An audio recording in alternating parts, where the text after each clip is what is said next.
Hi, welcome back guys. This is your sensei, back with another fanfiction. This is the first part of What is Naruto Awakens Kurama's Eye? Now before starting, please give this video a like and subscribe to the channel if you want more videos like this. Now let's get into the fanfic. 1. The mission. Naruto's point of view. Ever since the end of the 5th Great Ninja War, life in Konoha had returned to something like normal. After risking his life more than once for the village, Naruto still felt unrecognized.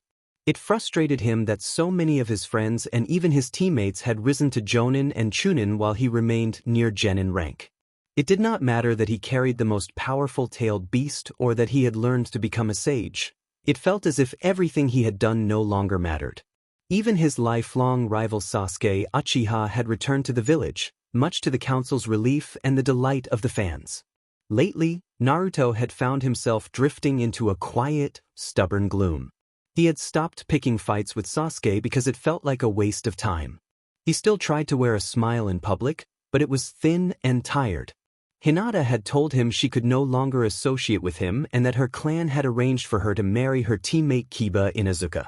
Naruto suspected the Hyuga still blamed him for Niji's death. Kurama was about the only one who still offered steady company. Naruto had even changed his inner mindscape for the nine-tailed fox from sewers to a lush forest. Kurama had opened up, telling Naruto about past hosts and other things he should watch for. The tales included surprising details about hosts and the nature of their bonds that left Naruto stunned. Not that any guy caught his eye, he still felt awkward about his first kiss with Sasuke and the attention it had brought. He had not planned for it to happen, and the fans' reactions afterward only made him more uncomfortable. It was a normal morning. Naruto got up, showered, dressed, and ate breakfast. He planned to visit the pervy sage, his parents, the old man, and Niji's grave. He considered stopping by the Yamanaka flower shop, but he was unsure whether Ino was working, and when she was not, the prices seemed inflated. He could not afford a proper tribute anyway, despite being the son of the 4th Hokage. Naruto imagined his father would be furious if he knew how little of the Namake's funds remained, and he resented how much went to the village council. He had been lucky to inherit anything at all from his parents. As Naruto made his way through the village, he kept his head down and avoided the elders' stares, certain they spoke ill of him. He felt unwanted, like his life had lost purpose. At the graveyard, Naruto tried to hold back the swelling emotions. By the time he reached his father's grave, he had broken down. Even though they had shared little time together during the war, Naruto feared that his father's revived body would not last forever. He had never truly had a chance to speak with him, to know whether his father was proud, or whether he regretted sealing Kurama into him and bringing scorn upon their family. Naruto comforted himself with the thought that his parents were in a better place. Long before he knew he was the 4th son, he had dreamed of becoming Hokage, of earning people's acknowledgement and respect. Only a handful of people truly gave him that. Kurama mentally urged Naruto to pull himself together and reminded him that his father would not want to see him in such despair. The fox even suggested leaving the village if Naruto felt rejected. Naruto wiped away his tears, surprised by Kurama's bluntness, and promised to think about it.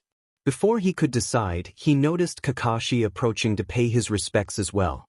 Kakashi found Naruto at the grave and informed him that Team 7 had been summoned for a mission. Naruto followed Kakashi up to the Hokage's tower. Tsunade sat behind her desk while Naruto forced a polite smile. He did not want to burden her with his problems. She had the entire village to oversee. Tsunade thanked the team for coming and explained that she had called Team 7 because she had an A-ranked mission for them to complete. Sakura and Sai stood in Jonin jackets. Sasuke wore the repaired forehead protector Naruto had returned to him. Naruto bowed his head, keeping his practice smile, and tried to focus on the briefing. Naruto noticed that Sakura's attention towards Sasuke had grown more obvious since his return, and Sai watched her with a quiet expression that suggested he cared for her more than she realized.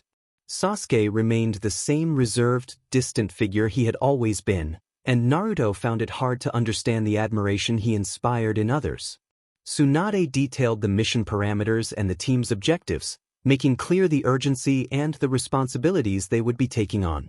Tsunade announced that they had received word of someone going around collecting Kekii Genkai eyes and siphoning off some of the Jinchuriki's chakra.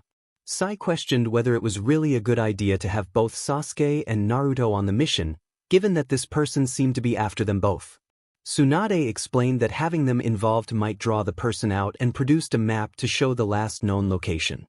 She ordered them to find the man and bring him back for interrogation. Sakura asked what should be done if they failed or if something terrible happened. Tsunade gave full permission to kill him if necessary, but emphasized that they must retrieve any data he might have.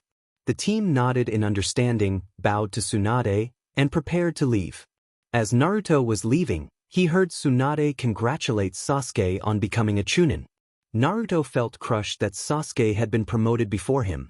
Two council elders were waiting, Hamura Mitokado and Koharu Udatane. Kurama snarled through Naruto's mental connection, a reaction Naruto shared silently. Sasuke emerged from Tsunade's office and bowed to the elders before leaving. Naruto congratulated Sasuke in a forced manner, then told Sasuke he would see him at the gate, and mentioned that the council elders wanted to speak with him for a moment. Koharu stated that she assumed Naruto knew about the upcoming mission, and Naruto nodded. Hamura explained that during the mission Naruto was to protect Sasuke Uchiha with his life, because the council viewed Sasuke as the village hero for possessing both the Sharingan and the Rinnegan. Hamura also announced that the council had decided Sasuke would become the next Hokage. Naruto's world felt like it collapsed at those words. As a genin, he had no choice but to comply, however much he resented it. Kurama's perspective shifted into a stormy mental landscape. Thunder rumbled throughout Naruto's mindscape, mirroring his host's mood. Kurama reflected on how much the village had shut Naruto away since the last Uchiha returned and missed the energetic blonde who had once changed him. Through their connection, Kurama sensed that Naruto felt as if nothing he did mattered anymore. Kurama recalled that Naruto's parents were dead, a result of events tied to Obito Uchiha, who had forcibly separated Kurama from Kushina and compelled the beast to attack the village.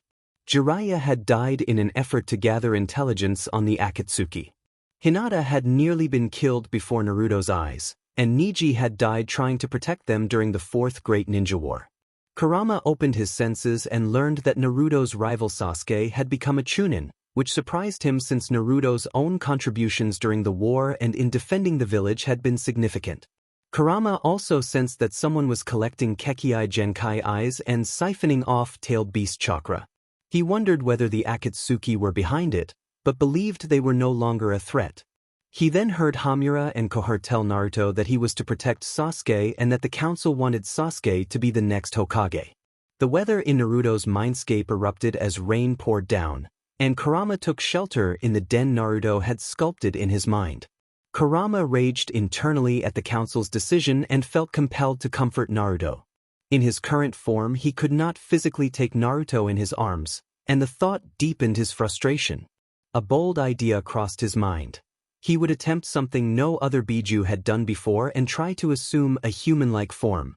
Kurama believed it was time for Naruto to leave a place that would never fully accept him.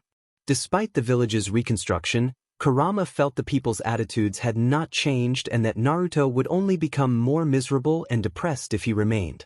Kurama felt Naruto deserved better than what the village offered. Kurama sensed Naruto grumbling as he stormed back to his small apartment to pack for the mission. Kurama called out to Naruto through their connection. Naruto responded telepathically, asking if Kurama had heard everything. Kurama heard him sound weak and heartbroken. All of his hopes and dreams seemed to have been crushed before his eyes. Kurama told Naruto that he had heard, and that after the mission they should leave the village. He acknowledged Naruto's reasons for wanting to stay but warned that things were unlikely to improve. Kurama said he did not care if the village branded Naruto a rogue. He would rather Naruto be free than remain miserable. He admitted he missed the energetic blonde who had wanted to change how the world saw him, who had dreamed of becoming Hokage and had become a light for others. Kurama confessed he missed Naruto's smile above all else. Naruto reached out mentally to Kurama and asked him a quiet question. Kurama answered that he was there, and Naruto thanked him for always being there when he needed someone. Kurama replied that it was no problem, and then felt Naruto close their connection. Kurama sighed softly and began to run through the many jutsu he had observed over the years. He resolved to learn how to take a human form. Never before had he felt such a strong need to protect his host, but Naruto was different. Naruto was a direct descendant of Hagoromo Otsutsuki, the sage who had once shaped Kurama's fate. Naruto had reached out to Kurama when he was young, standing up to the beast with a stubborn courage that had surprised him. Sometimes Naruto demanded Kurama's chakra. At other times Kurama offered it willingly. There were moments when Naruto seemed to make Kurama's power his own without Kurama fully understanding how. Kurama could not explain why he felt so protective. Naruto had come to feel like a cub to him. In some ways Naruto had touched Kurama much as his old master had. This time, Kurama vowed he would do everything within his power to make Naruto smile again and to help his hopes and dreams come true. The first step was acquiring a human form, and he set to work immediately, hoping to reveal it when the moment was right. Sasuke had returned to the village and found that many people treated him as if he had never left. Naruto had changed the most. He was no longer the scrawny kid Sasuke once knew. He no longer fought with Sasuke and had been assigned to watch him temporarily to see if old urges for vengeance would resurface. Sasuke now understood how wrong it had been to leave the village to pursue power for the sake of killing his older brother. He had finally learned the truth about their clan and the burdens placed on Itachi by the elders. He realized that Itachi had spared him so Sasuke could rebuild what remained of the Uchiha. Although Itachi had once been listed as rogue, his name had been cleared and Sasuke had been allowed to bury his brother with their clan. After completing their current mission and being promoted to Chunin, Sasuke felt a hollow sort of guilt at Naruto's continued status as a genin despite all his efforts during the war. Sasuke felt he did not deserve Chunin if Naruto had to be left behind.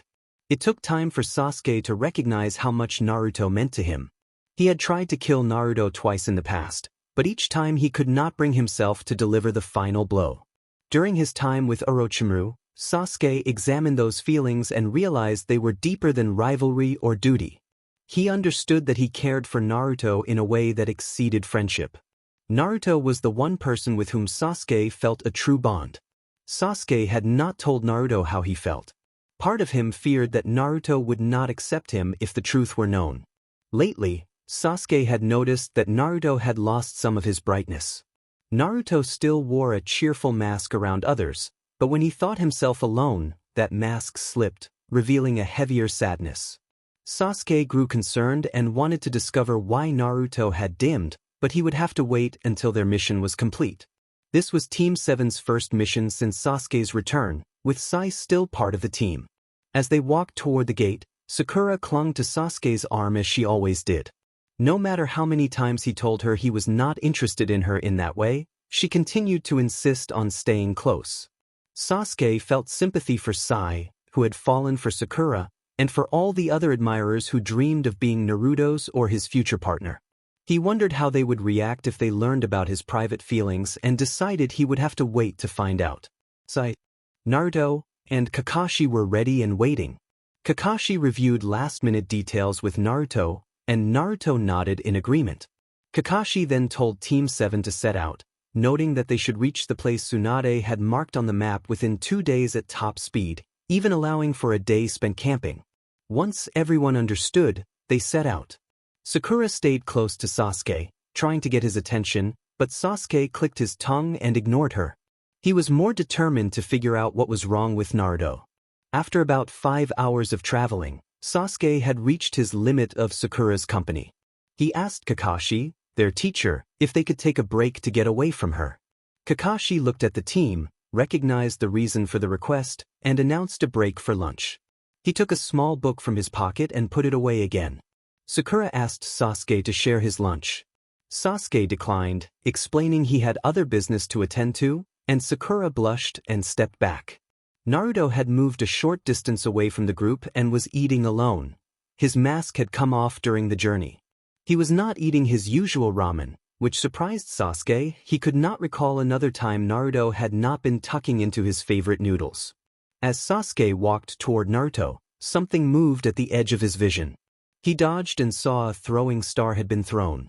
The team took combat positions and Sasuke allowed his Sharingan to activate. Laughter rose around them from an unseen source. A mysterious voice declared that two of the people he had been looking for were coming to find him. Kakashi had set his book aside and exposed his single Sharingan. Naruto had his eyes closed as he gathered nature energy to enter Sage mode. Kakashi asked the man to come out so they could see him. The masked man taunted that revealing himself would spoil the fun.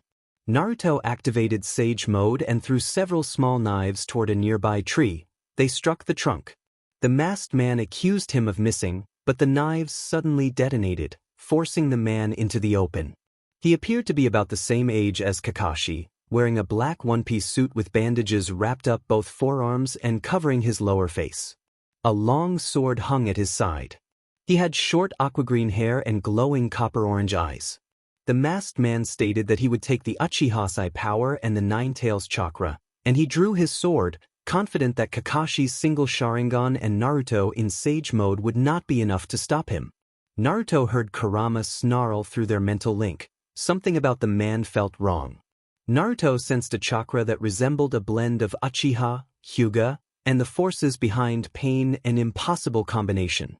Before the mission, Kakashi had warned Naruto not to use any of Kurama's power. They still did not know how this man was drawing power from the tailed beasts. The team stood ready for the man's next move. Kurama warned Naruto through their link that the man seemed to possess some tailed beast chakra, but they did not yet know whether he had the skill to use it. The bandaged man remained relaxed, as if he knew something they did not.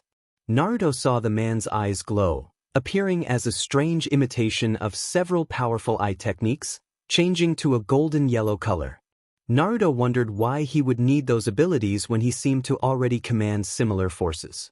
Kurama answered mentally that they were only pale imitations. Naruto warned the team not to be fooled. The eyes were not the real thing. The masked man clapped, and shadow clones materialized around him. They were not ordinary copies, but darker, more sinister shadow duplicates. Naruto formed a larger array of his own shadow clones to respond. He produced many clones more than the masked man had and ordered them to keep the enemy occupied while he worked to break the illusion that had paralyzed some of the opponents. One of Naruto's clones acknowledged and moved to attack the masked man. Jiraiya's instructions on how to break a genjutsu echoed in Naruto's mind as some of Kurama's chakra flowed into him. Kurama cautioned him again that Naruto's chakra alone might not be enough to snap targets out of a powerful illusion, even an imitation. The fox suggested producing more clones, and Naruto followed. This time he created at least 1,000 clones while freeing his team.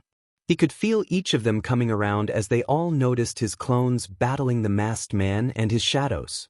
Naruto warned his group not to be fooled by the man's eyes, which were pale imitations of the real thing, and pulled them back away from the clone fight. Sai asked why Naruto had not been affected, and Naruto shrugged. Kurama mentally suggested it was probably because he had diverted their attention or because his maker's gift remained part of Naruto. Naruto said they could focus on that later. By then all of the masked man's clones and Naruto's clones had vanished. The masked man admitted that Naruto's clones were more resilient and challenged them to take the fight more seriously, claiming he would hate to have the Nine Tails chakra and the Sharingan without a proper fight. Sakura charged first, chakra wrapping around her hand to enhance her strength. The masked man laughed at her anger. Sakura roared that she would not let him lay a hand on Sasuke. Kurama muttered mentally, asking what of them. Naruto produced several more clones to help gather chakra while the others engaged the masked man. He knew close-range attacks would be ineffective against someone so quick and nimble and hoped to land a Raisin Shuriken. He watched Sai, Sasuke, and Kakashi-sensei try to help Sakura. Somehow the masked man could produce shadow clones as quickly as Naruto could. Naruto's eyes widened when black lightning laced around the main body's hand, resembling Sasuke's Chidori and Kakashi's lightning blade. The main body moved to strike Sasuke. Naruto acted without thinking and ran to stop the man since Sasuke's attention was on the clone before him. The moment felt like their first mission away from the village, when they had fought Zabuza Momochi and Haku and Naruto had nearly been lost until Sasuke stepped in. Once again Naruto was risking everything to protect Sasuke. He tapped into Kurama's chakra for a speed boost. Kurama mentally demanded to know what Naruto was doing, but it was too late. Black lightning struck Naruto in the chest near his heart and surged through him toward his eyes. He pushed Sasuke out of harm's way as the blow landed. Sasuke caught Naruto's body.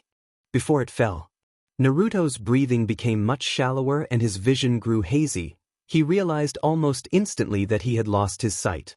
He could feel warm drops on his face and could barely hear anything. Kurama mentally shouted that he would not allow Naruto to die. Naruto's breaths came shorter and he thought he might be dying, imagining reuniting with the only people who had ever shown him love. Sasuke had not noticed the main body slip out of his line of sight. His attention had been on the shadow clones in front of him. Everything happened suddenly when Naruto pushed him out of harm's way and took the black lightning attack. Naruto cried out in pain as the lightning damaged his body and eyes. Sasuke caught Naruto as the attacker withdrew and laid him down gently, tears falling onto Naruto's face. Naruto had sacrificed himself to protect Sasuke. All of Naruto's clones vanished in a puff of smoke as Naruto's breathing slowed. Sasuke called for Sakura to heal Naruto and wiped his tears away. Sakura rushed to his side and began to heal Naruto, and Sasuke held on to the hope that the Nine Tails chakra would keep him alive until they could return him to the village. The masked man looked surprised that Naruto would risk his life to protect Sasuke. Sasuke felt his Sharingan burn and shift into the Mangekyo Sharingan, and the Susanoo began to manifest around him in his fury. The masked man stated that the Jinchuriki meant a great deal to Sasuke and that it would be a shame if the tailed beast within died. He admitted that he did not stand a chance against Sasuke's Mangekyo Sharingan and said he would spare them this time, but threatened that next time he would claim Sasuke's eyes and the beast's chakra. Then he melded with the shadows and vanished. Sasuke demanded to know who the masked man was and why he had done this. The figure laughed and said that his reasons were for him to know and for them to discover, though he offered the privilege of revealing his name before disappearing. The masked figure identified himself as Heitan Kyosho before vanishing completely. I turned off the Mangekyo Sharingan and deactivated the Susan.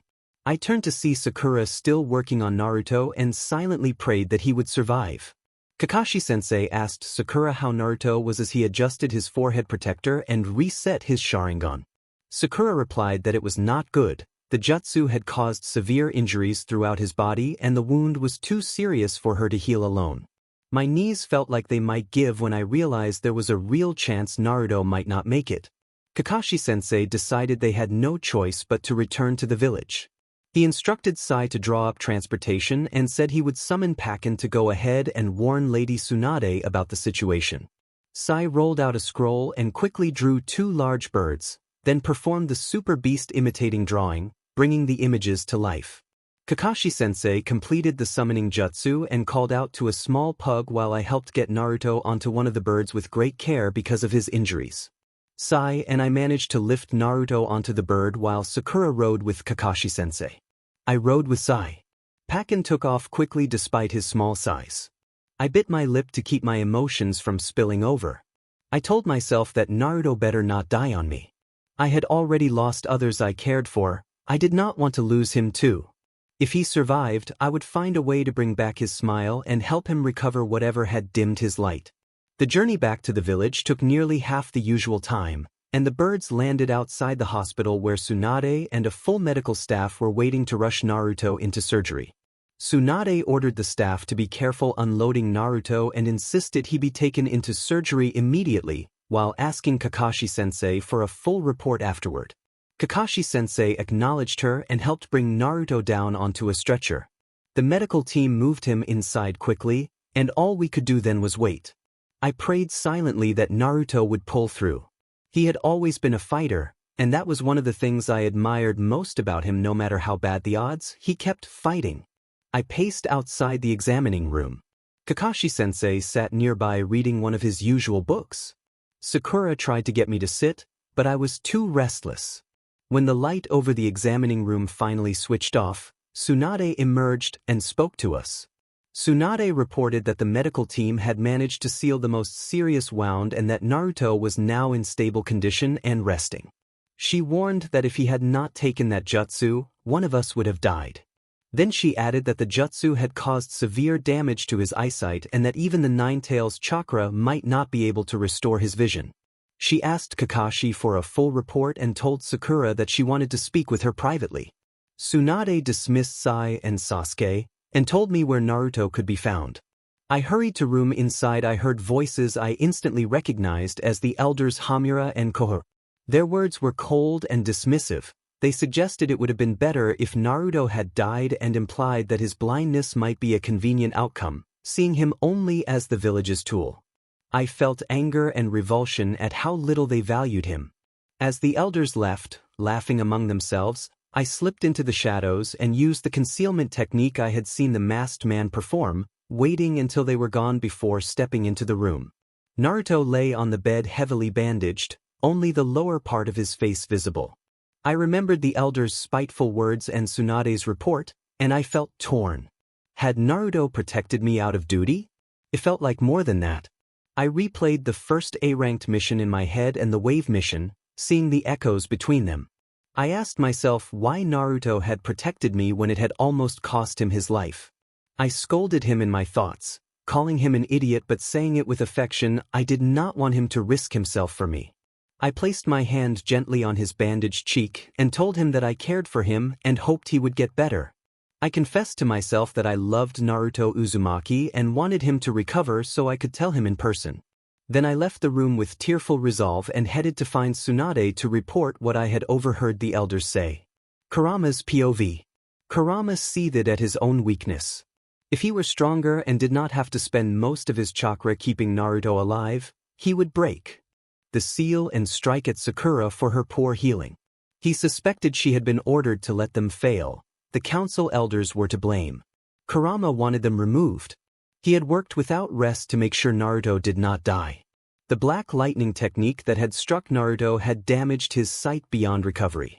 Even with Kurama's power and Naruto's remarkable healing, it did not look like Naruto would ever see again. All Kurama could do now was wait for Naruto to regain consciousness. Kurama was surprised and unsettled by Sasuke's confession of his feelings for Naruto. He decided it was not his place to tell Naruto. Sasuke should have the chance to speak for himself. Kurama had never expected Sasuke to show anything but hatred for his brother Itachi, who had supposedly destroyed their clan. While Naruto lay unconscious, Kurama managed to take on a human form.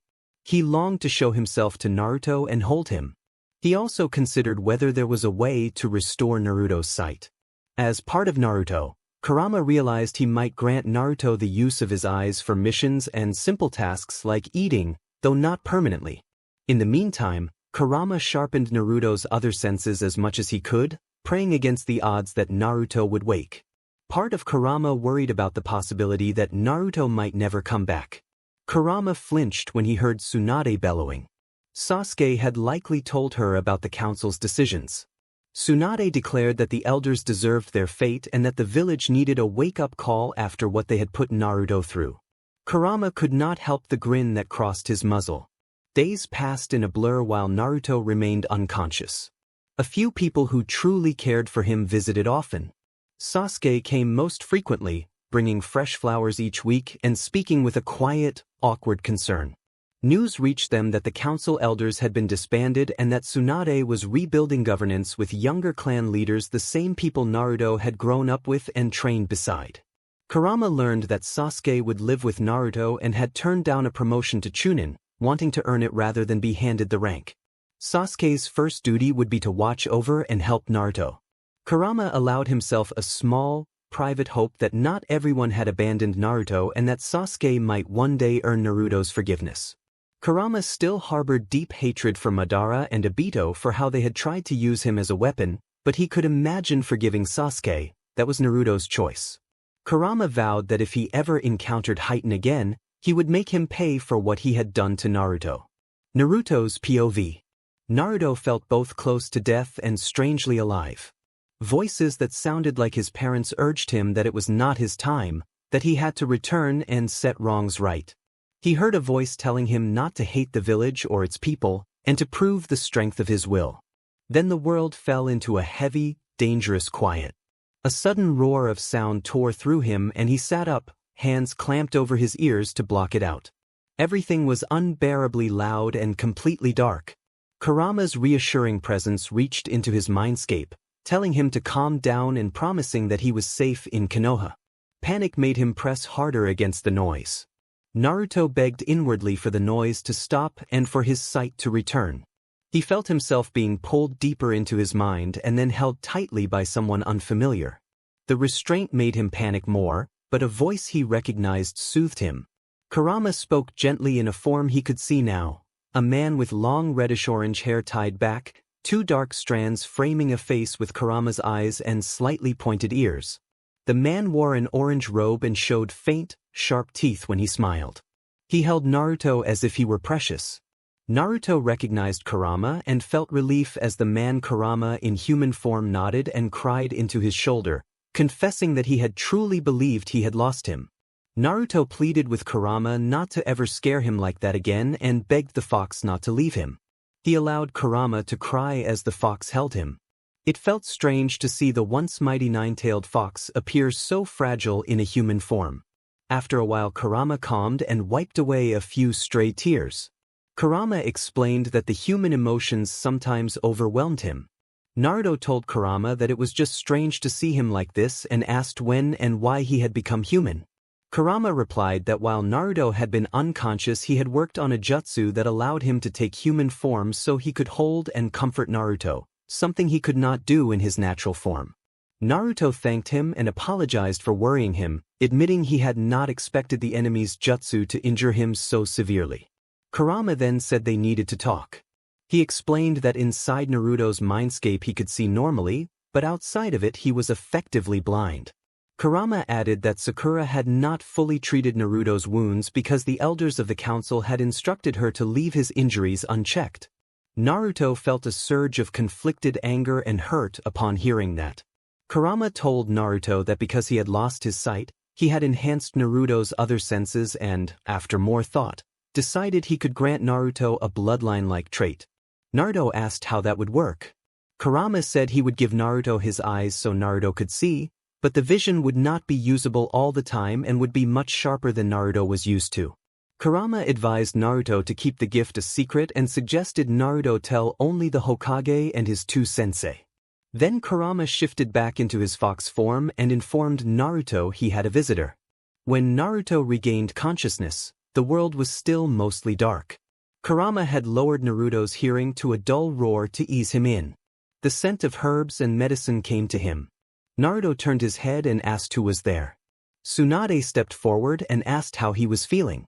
Naruto recognized her and felt her hand ruffle his blonde hair. The smell of medicine clung to her. Tsunade said they had all been worried and told Naruto he had been unconscious for almost 3 weeks. She explained that much had happened while he was out. Naruto asked what she meant. Tsunade told him she had disciplined Sakura for not fully healing him after learning that the council's elders had instructed Sakura not to treat his injuries completely. Sasuke had relayed the elders' orders to Tsunade when they came to visit. Tsunade was upset that the council would be so underhanded in giving such directions. As she spoke, another person entered the room, carrying a scent of fire and ash. The newcomer was Sasuke, who voiced surprise at seeing Naruto. Tsunade told Naruto that he would be living with Sasuke from now on. Naruto reacted in shock, and Kurama's laughter echoed in his mind. Kurama mentally reminded Naruto that he had been the one to take a deadly jutsu to the chest and lose his sight. Naruto sighed and accepted that he had little choice. Tsunade leaned down, kissed Naruto on the cheek, said she would check on him later, and left. Naruto wondered if the whole world hated him now as he heard Sasuke moving about the room.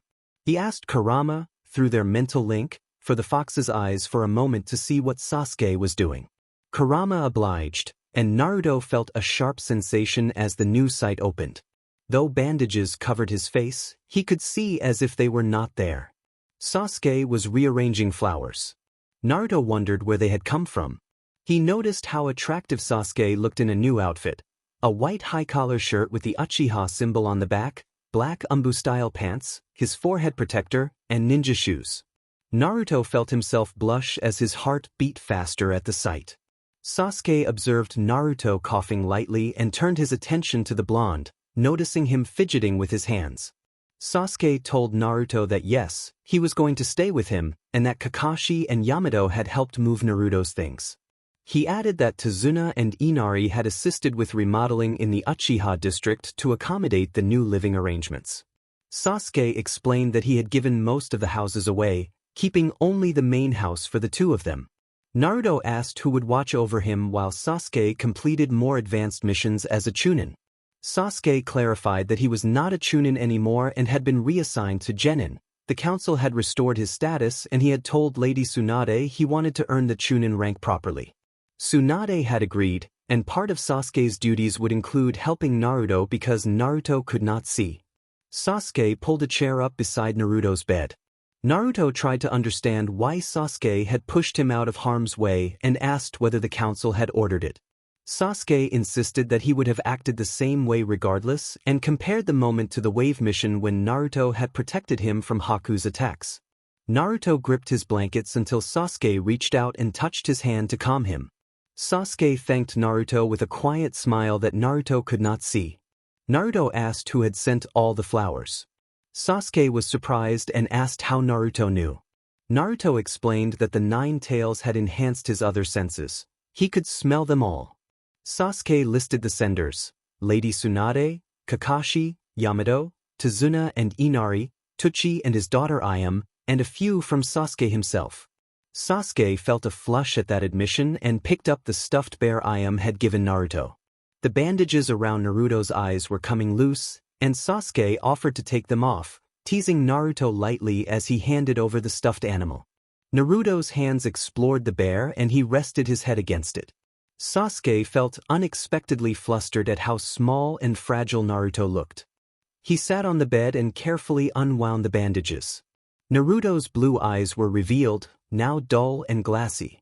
Tears ran from his sightless eyes and Sasuke gently wiped them away, his chest aching at the sight. Naruto called Sasuke's name and expressed his thanks, and Sasuke told him he was welcome. Later, Sasuke left to fetch clothes because Naruto would be released soon. Naruto exhaled a long-held sigh. Through their mind link, Kurama observed that Sasuke had been visiting almost every day. Others who had been mentioned came only occasionally. Naruto found himself surprised by Sasuke's occasional smile and blush. Sasuke's face was usually an unreadable mask, and seeing warmth there felt strange to Naruto. Kurama made a soft, grumpy sound in response when Naruto was distracted, and Naruto apologized, admitting it felt odd to see that side of Sasuke. Naruto smelled Tsunade enter the room and asked her to close the door for a moment. Tsunade complied and began to check over him, sensing for any remaining wounds. Naruto explained that the 9 tails had told him he might be permanently blind, but Kurama had offered a way for Naruto to see during missions. Kurama would lend Naruto his vision for those times. Tsunade reacted with a stunned intake of breath. Kurama growled through the mind link, uneasy, and Naruto soothed him, promising to reveal the truth about Kurama and set the record straight. Kurama replied with a brief thanks through the link. Naruto then told Tsunade what had happened 16 years earlier on the night he was born. Kurama had been torn from Naruto's mother in the chaos of an assault, and Naruto's mother had been left gravely injured in a manner reminiscent of what had happened to Gaara when Shikaku was removed. During that attack, Obito had used the Sharingan to seize control of Kurama. Tsunade asked whether a Sharingan could still control them if Kurama gave Naruto his eyes. Kurama responded through the mind link that it was uncertain. Kurama did not think Sasuke would try to control them, though there was precedent for such manipulation. Madara had done similar things in the past. Naruto acknowledged that there would always be a risk if someone with a Sharingan attempted to exert control. Tsunade asked who else Naruto intended to tell about the plan to use Kurama's vision. Naruto said he would inform Yamato and Kakashi, their captains. Tsunade advised him to tell them right away but first to rest and get used to everything. She warned that he would have a trying time ahead. Naruto touched his sightless eyes as Tsunade gently opened his hands. Naruto felt a hand place an object in his palm and guided his fingers over it. When the soft fabric met cold metal, he recognized his leaf headband. His grandmother apologized for everything they had put him through and promised that, as Hokage, she would ensure no one ever spoke ill of him or treated him poorly again. She called him the hero of the village and said it was time the people treated him as such. Naruto reached for her hand as she squeezed his bed.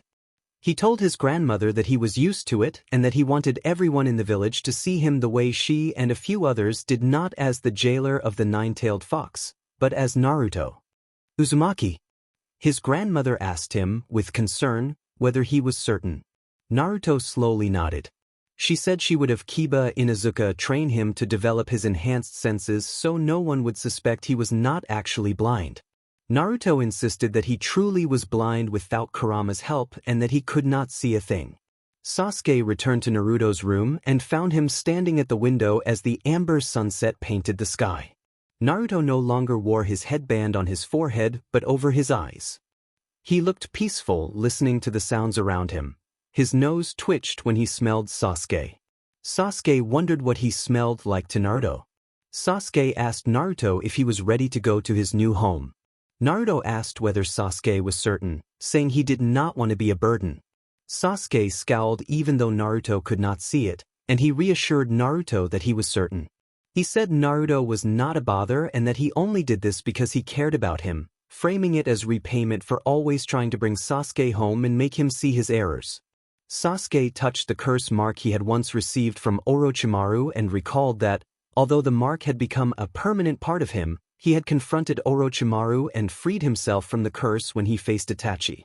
Tears streaked down Naruto's face as he hung his head. Sasuke realized Naruto had no idea how much he meant to him.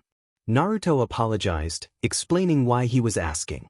Sasuke understood in part because of Naruto's blindness and because he was host to one of the most powerful tailed beasts.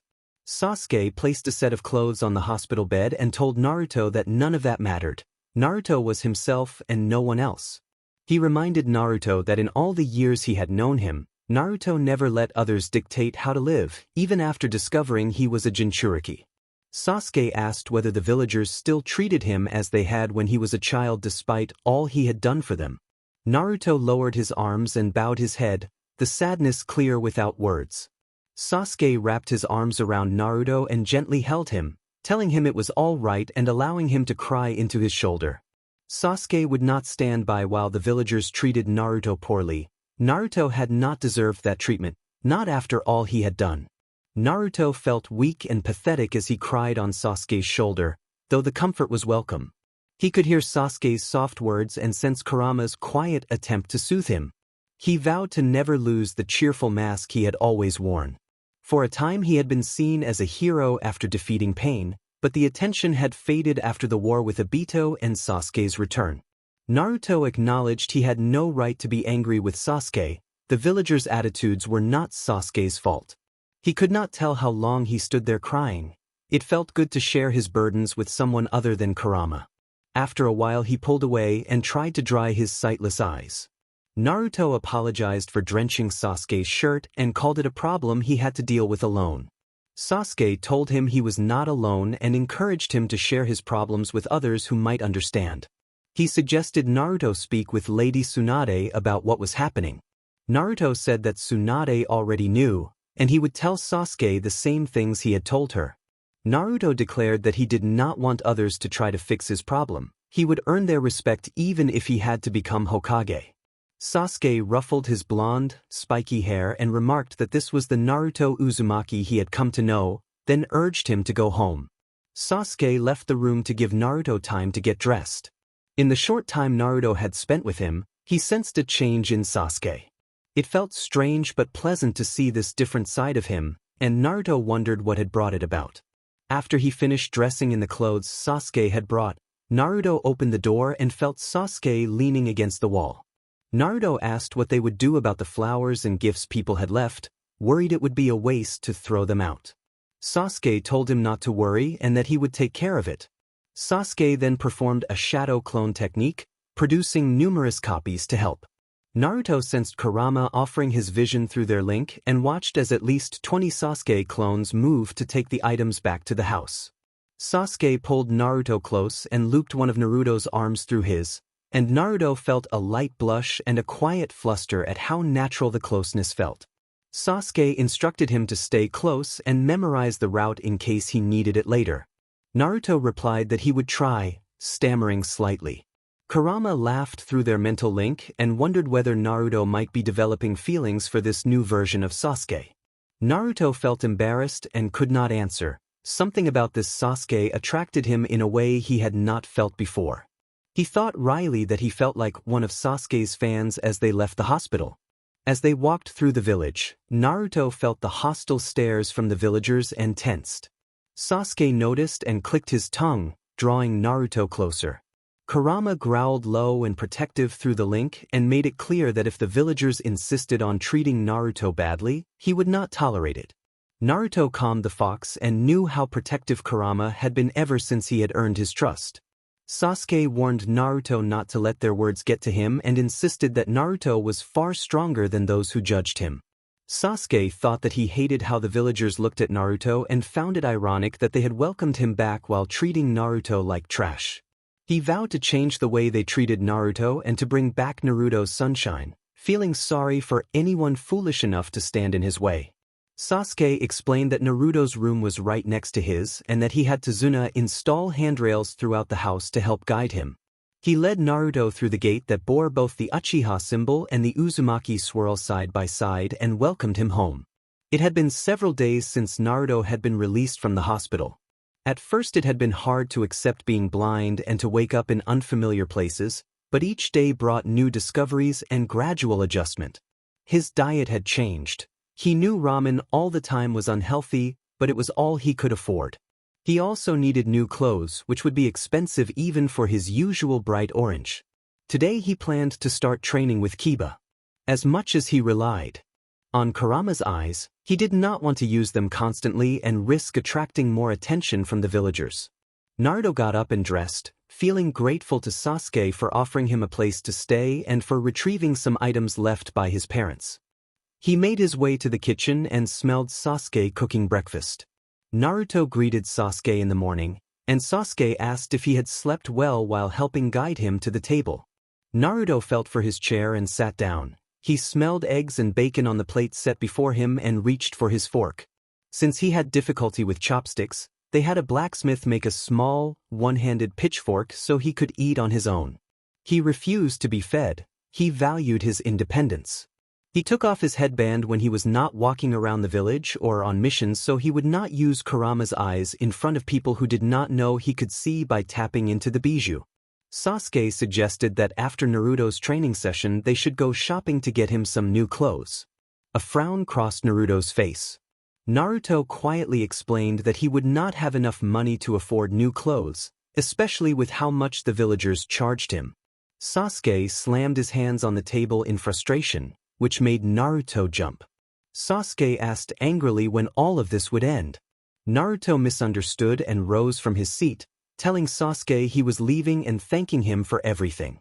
Kurama mentally urged Naruto to calm down and explained that Sasuke had been talking about the villagers, which made Naruto stop in his tracks. Naruto then felt Sasuke's arms wrap around his chest. Sasuke apologized and asked Naruto to forgive him, explaining that he had meant the villagers and not Naruto. Sasuke invited Naruto back to the table to eat and asked to talk. Kurama mentally encouraged Naruto to hear him out and said he was starting to feel the same way about the unfair treatment Naruto put up with from the villagers. Naruto nodded and allowed Sasuke to lead him back to the table. Sasuke sat him down and gently wiped the tears from Naruto's face, then pulled a chair up beside him. Sasuke asked Naruto honestly whether the only reason he always ate ramen and wore bright orange was the villagers' treatment. Naruto admitted that it was. He explained that at first he had no idea why they consistently charged him more than everyone else. It wasn't until he first met Kurama that he learned the truth. Sasuke asked for clarification, and Naruto told him Kurama's true name. After meeting Kurama, Naruto began to understand the villagers' reactions, but he had avoided causing trouble because he had no proof that they were treating him differently because of what they saw. Naruto had hoped they would someday see him for who he was. Sasuke told Naruto that while he understood why Naruto forgave them, it had not changed anything and Naruto deserved better. Sasuke resolved that the cycle would stop. He planned to speak to Lady Tsunade while Naruto trained with Kiba. Things had to change. Sasuke later reflected on how angry and upset he had been when he learned the villagers charged Naruto much more for everyday items because of what he carried within him. He regretted the harsh words he had used and realized he should have chosen them more carefully. When Naruto had thought Sasuke was angry with him and tried to leave, Sasuke chased after him and wrapped his arms around Naruto's chest. Sasuke implored Naruto to wait, explaining that he had been misunderstood and had been referring to the villagers rather than Naruto. He led Naruto back to the dining room, sat him down, and wiped away his tears, feeling guilty and determined to help. According to Lady Tsunade, since Kurama could not fully heal the damage that had been done, Naruto's other senses had been heightened, which also seemed to intensify his emotions. Sasuke learned that the villagers sometimes charged Naruto double or even triple for items, which explained why Naruto always wore the bright orange outfit and mostly ate ramen. He could only afford other meals when someone else offered to pay. Sasuke discovered that Naruto ate a lot because of a high metabolism that burned through food quickly, which explained his constant appetite. After finishing breakfast, they headed toward Kiba's home. Sasuke glared at anyone who gave Naruto a nasty look. As they approached the Inuzuka compound, the sound of dogs barking filled the air, and Sasuke let out a light laugh remembering a mission involving walking dogs, during which Naruto had taken the biggest dog possible. Naruto remarked that the memory reminded him of the demon cat Tora and how certain animals seemed to hate him with a passion. Sasuke said he was only remembering one of their childhood missions and teased that only cats, dogs, and rabbits seemed to hold grudges. Naruto added that he thought Sakura had been furious about what he had done to a rabbit. They laughed together at those old, foolish moments, finding comfort in remembering better times. A familiar voice observed that he did not think he had ever seen Sasuke laugh or smile before and teased that the blonde knucklehead might have softened him. Sasuke warned that voice to watch it. Naruto growled that he may be blind but he was not deaf. Sasuke warned in a dark voice that if Naruto breathed a word about this to anyone, he would make sure there were serious consequences. The threat sent shivers up Naruto's spine. Suddenly something nuzzled his face, and he burst into laughter. Naruto greeted Akamaru and asked to be helped up. He heard Kiba and Sasuke gasp as he felt soft fur and pointed ears. The animal was too big to be a cat. Naruto asked in panic what was on him as the creature nuzzled closer. Kiba and Sasuke remained too stunned to speak. Kurama mentally begged Naruto for help, and even the mighty Nine-Tails seemed shocked as Naruto realized a three-tailed, snow-white fox was curling up in his lap. The fox's eyes resembled Kurama's. Naruto wondered how this was possible as the fox yawned and settled into sleep, purring contentedly while he stroked its fur. Kurama mentally explained that it was a cub, likely an ancestor from long ago, and that when he had been sealed within a human host he had once taken a female fox as a mate. Any offspring from that union would have multiple tails. Kurama suggested the cub must have smelled their presence on Kiba. Naruto relayed Kurama's explanation to the others as they watched the three-tailed fox cub curl into a ball. Naruto noted that two of the fox's paws were wrapped in medical tape and asked how and when they had found such an animal. Kiba explained that on their way back from the last mission, and under Lady Tsunade's orders, they had shut down a black market trade in strange pelts animals with more than one tail. Kiba said he and Akamaru had found this snow-white fox cub caught in hunter traps and could not leave him wounded, so they had freed and tended to him. Kiba added that when he heard Naruto had lost his sight, he had thought the cub could be trained as a guide and companion, and guessed the cub had smelled Naruto on Kiba. Kiba did not know how the fox had escaped his cage. Naruto smiled brightly as the cub took an immediate liking to him. Kurama noted mentally that foxes were tricky and clever and that the cub sensed a kindred spirit in Naruto. Naruto told the others what Kurama had said. Sasuke asked if Naruto planned to name the cub Naruto. Naruto asked if he could keep him. Kiba confirmed that was the idea, as long as Sasuke agreed. Sasuke said he had no problem and that Naruto was the best person to look after the cub. Naruto asked about informing the villagers. Sasuke replied that he would speak to Lady Tsunade and that she was likely already aware of the cub. Kiba added that Hana had given the cub his shots and bandaged the paws injured in the traps. Naruto asked Kurama if he could give the cub Kurama's surname, and Kurama mentally agreed. Naruto decided to name the cub Yoko. Sasuke left Naruto and Yoko with Kiba and went to speak with Lady Tsunade. Naruto made a small bed from his jacket on the ground so Yoko could sleep after everything he had been through. Kiba helped Naruto to a nearby bench, and Naruto resolved to start training his other senses. Kiba explained that all of Naruto's non-visual senses were heightened, likely sharper than a dog's, so he could pick up even faint noises animals could hear. Kiba demonstrated by blowing a high, piercing whistle. The sound rang in Naruto's ears and set every dog in the village howling. Kurama and Yoko whined at the noise. Naruto clamped his hands over his ears and demanded that Kiba stop. Kiba produced a smug explanation that it was just a dog whistle. Kurama snarled through Naruto that Kiba should never do that again, and Naruto felt both Kurama and Yoko tense up before Kurama calmed. Naruto scolded Kurama mentally for the outburst. Kurama replied that if dogs could talk they would probably find the whistle amusing. Naruto admitted Kiba had a point. Kurama barked something that soothed Yoko, and the little fox settled back down. Kiba returned the conversation to training. He said that everyone had a different scent that alerted Naruto to their presence and suggested Naruto attempt to track someone not by a known scent but by presence alone. Kiba assigned Naruto the task of locating Hinata. Naruto focused on the shy, stuttering Hyuga heiress who had developed a crush on him. Almost immediately the thought of lavender and vanilla filled his senses. I could track a person by thinking of them. Scent lines came to me like a memory.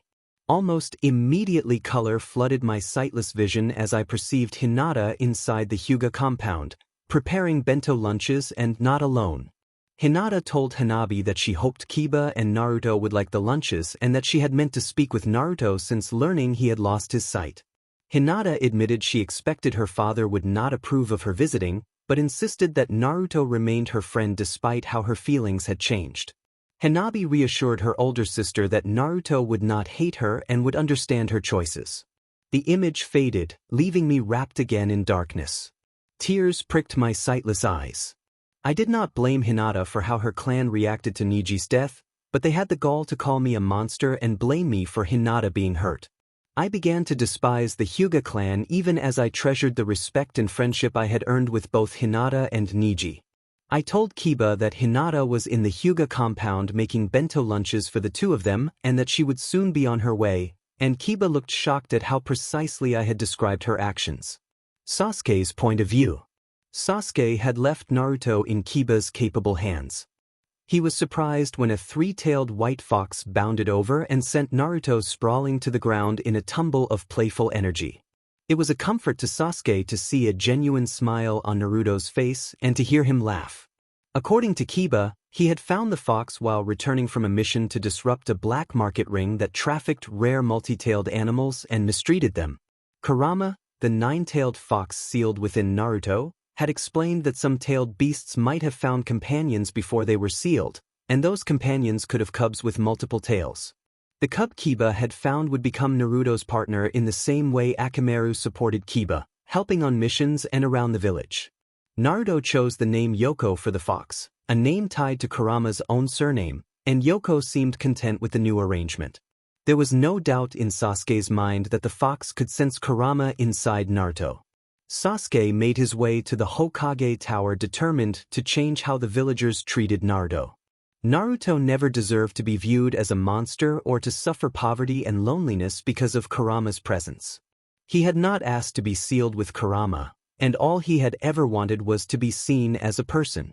Sasuke acknowledged to himself that his past treatment of Naruto had been unforgivable, and he was willing to make amends by whatever means necessary. At the Hokage's office, Tsunade and her assistant Shizen were present. Sasuke reported that things with Naruto could be better. He explained what he had learned. Villagers were charging Naruto double or triple for goods because of what was sealed within him, which left Naruto impoverished, poorly fed, and living in a rundown apartment in a rough section of town. Tsunade's fists tightened at the news and she looked gravely concerned. When she asked why Naruto had not come to her or Sarutobi, Sasuke explained that Naruto preferred to resolve problems himself and did not want special treatment. He wanted to be treated like everyone else. Tsunade clenched her hands and bit her lip to keep from shouting. Tsunade thanked Sasuke for bringing the matter to her attention and then shifted the conversation to Sasuke's clan. She asked him to wait while she retrieved a large scroll bearing the Uchiha symbol. She told him the scroll had been written by his older brother and contained the truth about the Uchiha curse, explaining what had happened that night and what was discovered during time with the Akatsuki. Tsunade felt that Sasuke should have the scroll so he could learn the truth for himself. Sasuke accepted the scroll with a bow. Sasuke also explained to Tsunade what Kurama had told them about the three-tailed fox that Naruto had taken as a partner and named Yoko. Tsunade said she suspected as much and asked why Sasuke had not read the scroll yet to determine his path. She told him that if he still chose to serve as a leaf ninja, he should return and they would discuss things further. Sasuke nodded and left the Hokage Tower, heading toward his clan's secret temple grounds. It was the same place where Itachi had learned the secret of the Mangekyo Sharingan. Sasuke entered the temple grounds, set the large scroll down, and bit his fingertip to drop blood onto the Uchiha symbol that sealed it. The seal loosened, and as he unrolled the scroll he saw his brother's handwriting and began to read. Itachi's letter explained that if Sasuke was reading it, Itachi was dead and Sasuke had succeeded in getting his revenge. Itachi wrote that, as the last remaining Uchiha, it would fall to Sasuke to rebuild their clan, and that as his older brother he deserved to know the truth of their family's cursed path. Itachi admitted that the Mangekyo Sharingan was slowly destroying him the more he used it, but he had needed to gain it for a top-secret mission for the village. He asked Sasuke to believe that he had not betrayed the clan by killing everyone, including their parents. Itachi revealed that he had infiltrated a group called the Akatsuki to learn their plans and why they sought the tailed beasts. To be accepted, he had to appear to be a rogue ninja with formidable power. At the time some members of the clan were preparing a coup against the third Hokage. The key to that plan was to release the seal that held the 9 tails, effectively killing the host, Naruto Uzumaki. As a member of the Umbu, Itachi had sometimes watched over the young child, who had been about Sasuke's age. Itachi had protected the boy from abuse by villagers and had arranged a place for him to live when he was kicked out of the orphanage at 4. Itachi revealed that Naruto was the son of the 4th Hokage and that his true name was Naruto Namikaze Uzumaki. Sasuke could see the resemblance between Naruto and the 4th whenever he thought back to the man he had met. Itachi then traced the clan's history. He wrote that the Uchiha descended from the brother of the Sage of 6 Paths and that, over generations, a consuming desire for power and hatred gave rise to the Sharingan. With that power, they could influence tailed beasts and copy many jutsu, though not pure physical techniques or certain bloodline abilities. Madara had been driven by his lust for power. After helping found the village and seeking peace with the Senju, he was angry when he was not chosen as Hokage. Madara sought out a tailed beast host Hashirama Senju's wife, an Uzumaki. The Uzumaki, also descended from the sage, were uniquely suited as hosts. Itachi warned that when a tailed beast was forcibly extracted, the host could not survive. The 9 tails had been used twice against the village, and Itachi could not stand by while an innocent child was put in such danger. Itachi disclosed that he had warned the Hokage about the clan's plans. Some elders, along with Danzo, had expected him to wipe out the Uchiha. The Hokage instead allowed only a few to live, mainly Sasuke and their parents. Itachi insisted that Sasuke's memory of that night was incomplete. He had not killed their parents himself. The actual attacker had been a member of Akatsuki who called himself Tobi, but who was truly Obito Uchiha. Obito had attacked the village and caused the 9 tails release, resulting in Naruto's parents' deaths. Itachi explained that Obito had been manipulated and fractured into a persona that believed itself to be Madara Uchiha. Itachi recounted the wider conflict. The crazed man who sought to remake the world had been stopped by Naruto and Itachi after he became the host of the 10 Tails. Itachi admitted that he had never needed Sasuke to kill him, and he regretted the pain his death had inflicted. He had done it to make Sasuke strong enough to carry the Uchiha name and to pass on a jutsu he had achieved, along with the eternal Mangekyo Sharingan, tools intended to help Sasuke stop Obito and his plans. Itachi wrote that even if the will of fire did not burn brightly within Sasuke, he could still help kindle it in others. Of all the people Itachi had known, he saw that spark most clearly in Naruto Uzumaki, a child who did not know his heritage, who had never known his family, and who shouldered a heavy burden without understanding it. Itachi hoped that learning the truth about their clan's dark past would lead Sasuke toward the path of light. He urged Sasuke to find a way to forgive himself and the village, to protect his friends and teammates, especially Naruto, and to trust Naruto's capacity to achieve real change. Itachi also mentioned a secret place deeper in the temple that could only be found using the Sharingan. He said he had left the scroll there along with the clan's ceremonial robes and his Umbu mask, and he expressed his hope that Sasuke would find happiness and break the family's curse. He closed by telling Sasuke that he did not blame him for his death and that he had always loved him, asking Sasuke to take care of himself.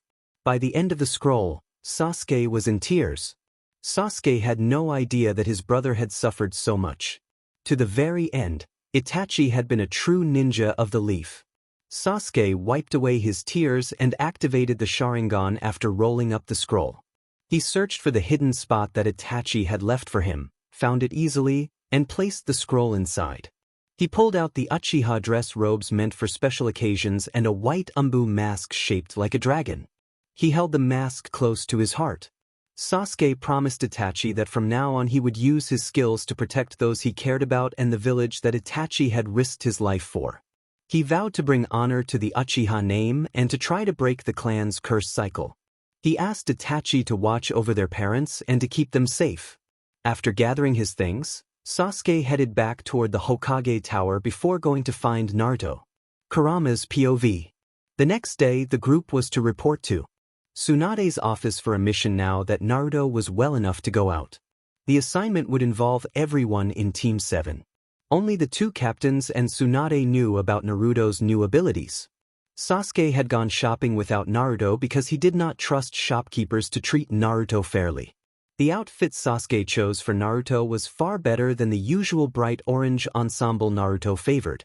Naruto now wore a white vest with orange around the shoulder blades, a dark blue short-sleeve muscle shirt with a mesh long-sleeve layer underneath, black Umbu-style pants, and his usual ninja sandals with a headplate. Kurama was surprised that the Uchiha had such good fashion sense. As they walked through the village toward the Hokage Tower, Kurama sensed they were being followed by Umbu guards. Tsunade had taken precautions to ensure Naruto's safety, especially now that a three-tailed fox acted as guide and partner. Yoko would obey commands given by Kurama's host. Like most tailed beasts, Yoko possessed great strength, increased agility, and sharp reflexes. He could produce a Biju bomb, though it was not as powerful as Kurama's, and he could summon Kitsune flames, a destructive energy capable of devastating in an instant. They arrived at the Hokage Tower and immediately Sakura leapt towards Sasuke, drawing a low, deep snarl from him. Sakura expressed that she had missed Sasuke and that she could not believe he had turned down being a Chunin. Sasuke told her sharply to get off him. Naruto's fists tightened in anger at the scene. He still had not received an apology for what had nearly cost him his life. Tsunade intervened, sternly telling Sakura to stop and asking whether she had something to say to Naruto. Sakura apologized to Naruto and asked for forgiveness. Kurama sensed insincerity in her words and growled inside Naruto, making most of the room step back. Sasuke reached for Naruto's hand and held it to help calm him. Kurama spoke through Naruto, telling Sakura not to kid herself. Kurama asserted that everyone knew she did not truly mean her apology and that she needed to grow up and prove herself as a worthy ninja of the leaf to regain their trust. He judged that this reprimand was necessary, and Kit agreed mentally. Kurama let Naruto return to his normal calm. Naruto's POV. Tsunade reacted in surprise at Kurama's outburst. Naruto made it clear that he was not sorry for Kurama's intervention because Kurama had a point. Naruto explained that he did not understand Sakura's actions when they had been teammates and that, until she earned their trust, he would feel uneasy around her. He made a wry comment about being blind but not foolish. Sakura considered Naruto and Kurama's words quietly. Tsunade cleared her throat to move the meeting back to business. Tsunade assigned Team 7 a simple C-rank mission to retrieve information and escort some clients home. The clients had specifically requested their group. Naruto then sensed a familiar presence, a hint of sand on the air and a faint metallic tang, and turned toward it. Gaara, the Kazekage, moved forward and greeted Naruto with a gentle pat on the shoulder. Naruto made a light-hearted remark about being blind, and Gaara explained that when he had heard what happened to Naruto, he had felt compelled to come see him in person. I had heard reports of a ninja going after the Jinchuriki and those with Kekkai Genkai eyes. Gaara said he had not believed the rumors until he learned that I had been attacked and had lost my eyes. He asked why, of all people, it had happened to me. I replied that I did not know, and that I must be a glutton for punishment. Tsunade then instructed that Lord Kazekage and his siblings should be escorted back to the Sand Village, and that a messenger would bring a scroll with information about the ninja who had attacked me. Sasuke's POV. The moment Tsunade finished, Sasuke felt his free hand tighten into a fist. His Sharingan throbbed at the thought of the man who had hurt Naruto, even though he had not yet admitted his feelings for Naruto to anyone. Sasuke muttered the name Heitan Kyosho like a curse. Tsunade explained that once they learned the name, she had sent messenger birds asking for any information. Kankuro added that the man used to live on the outskirts of the Sand Village and that one of their own had been sent to gather knowledge. Tsunade cautioned everyone to be on their guard. With 2 Jinchuriki and the holder of 2 Kekkai Genkai eyes among them, the man might strike again. Kakashi reassured Tsunade that they would be prepared and instructed everyone to return home to prepare for the journey, adding that they would meet at the main gate in 1 hour. Sasuke quickly pulled Naruto out of the tower before Sakura could approach them again. He wished Sakura would understand that he did not return her feelings. Naruto cried for Sasuke to slow down, and Sasuke realized he had been yanking him so hard that Naruto had lost his hold on Yoko. Naruto stumbled to keep up, and Sasuke stopped abruptly, catching him before he fell. Sasuke apologized to Naruto, and Yoko stepped into his place beside the blonde. Sasuke reminded everyone that Naruto was not fully functional yet after his injury and ruffled Yoko's fur before letting go of Naruto's hand. Naruto said he would remember next time and admitted he had only wanted to get away from Sakura, commenting that she still had not taken the hint. Naruto laughed that Sakura would never give up the idea of being the future Mrs. Uchiha, and then suggested that Sasuke start dating if he wanted her to stop. He then shifted the conversation to the more pressing matter of preparing for a possible A-rank mission, which brought a chill to Sasuke as he remembered their first mission to the Way Village, a simple C-rank mission that had escalated into A-rank danger. Sasuke steeled himself. Heitan Kyosho would not touch Naruto again. Naruto's POV. Sasuke and Naruto were the last to reach the gate. It had taken longer because Naruto was blind. Naruto had grabbed his reverse summon scroll and sent a few shadow clones to Mount Mayaboku to gather natural energy in case he needed to enter Sage mode. He had taught Sasuke the hand signs for the reverse summon so that Sasuke could perform the jutsu in the middle of a battle if needed. News of his blindness had reached the Toad Village. Gamakichi had come to the backyard to take Naruto's clones to the Toads. According to Gamakichi, the Great Grand Toad Sage had predicted Naruto losing his sight but had said Naruto would overcome. A great deal because of it. Naruto wondered what else the sage had foreseen. As they drew near, Sakura's shrill voice carried over the group. Yoko growled at her to keep away. Both of Naruto's foxes were protective and did not trust Sakura. Kakashi had placed Naruto and Yoko at the front because their heightened senses would detect danger early. Sasuke brought up the rear with Yamato, while Kakashi stayed near Naruto and Yoko. Sai stood behind them, and the Sand siblings and Sakura arranged themselves in the middle. The formation complete, they set out. Naruto and Kurama had arranged a way for Naruto to activate the beast's eyes the moment he detected danger. Naruto hoped the mission would not escalate to A rank. It was not that he feared his own abilities. He worried more about others discovering that he could see when Kurama's eyes were activated. It would take them 3 days to reach the Sand Village. As they traveled, Gaara asked Naruto about Yoko, remarking that he thought Naruto had found a way to summon Kurama from beyond the seal. I explained to Gaara that Yoko had been found by Kiba Inuzuka and his team while they were on a mission to shut down a black market ring that trafficked unusual animal pelts, some of which showed evidence of multiple tails. I told Gaara that, according to Kurama, before the tailed beasts were sealed within hosts they may have taken mates, and those mates could have borne cubs with multiple tails. Yoko happened to be one of Kurama's ancestors. Gaara said he understood and admitted he had been wondering about it ever since he had seen the three-tailed fox at my side. He asked why Kurama and I were so angry with Sakura. I explained the attack by Heighten that had led to my blindness. Gaara's sand began to seep from his gourd as the leader of the sand village struggled to control his urge for revenge. He took several deep, steadying breaths and then told me that if he were not the sand village leader and allied with the leaf, he would have struck Sakura down without hesitation. He said he now understood why Kurama was so irritated by what he called a pitiful apology and asked aloud what Sakura could possibly have been thinking. I replied that I did not know Sakura's reasons, and that whatever they were, they did not excuse what had happened. Sasuke saw fragments of Gaara's sand drift toward Sakura and understood that the sand leader knew what had occurred with Naruto. Naruto suddenly tensed and pushed Gaara back. Yoko let out a low snarl, and Naruto's own stance shifted into a guarded, defensive posture. Sasuke moved into a defensive position and activated the clan's powerful eye technique. Everyone readied themselves, sensing an attack was imminent. From the way Naruto and Yoko reacted, Sasuke suspected one person in particular would be bold enough to strike a group of ninja, and he braced himself to act before the attacker could. Heighten spoke with a taunting tone and expressed mild surprise that the host of the nine-tailed beast had survived his black lightning technique. Red chakra began to cloak Naruto, taking on the appearance of a one-tailed fox. His nails sharpened and fangs appeared as Kurama lent him power.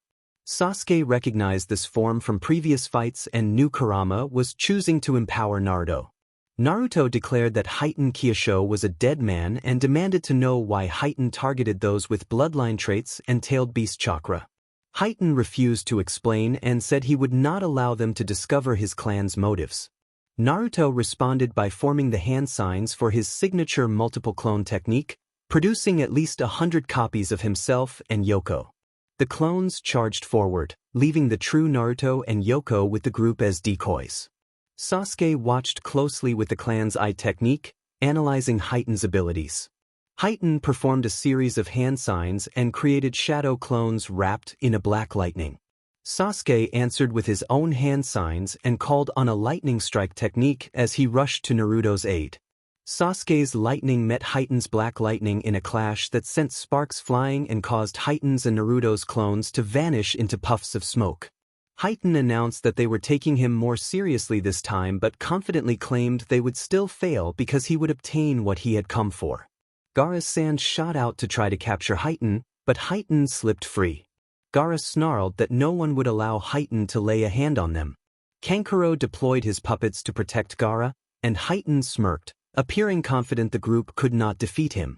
Kurama warned Naruto mentally that Heighten's smirk suggested he had a plan. Naruto kept all his senses on Heighten and agreed that the smirk was unsettling. Heighten executed another sequence of hand signs and unleashed a darkness wave that shrouded the area.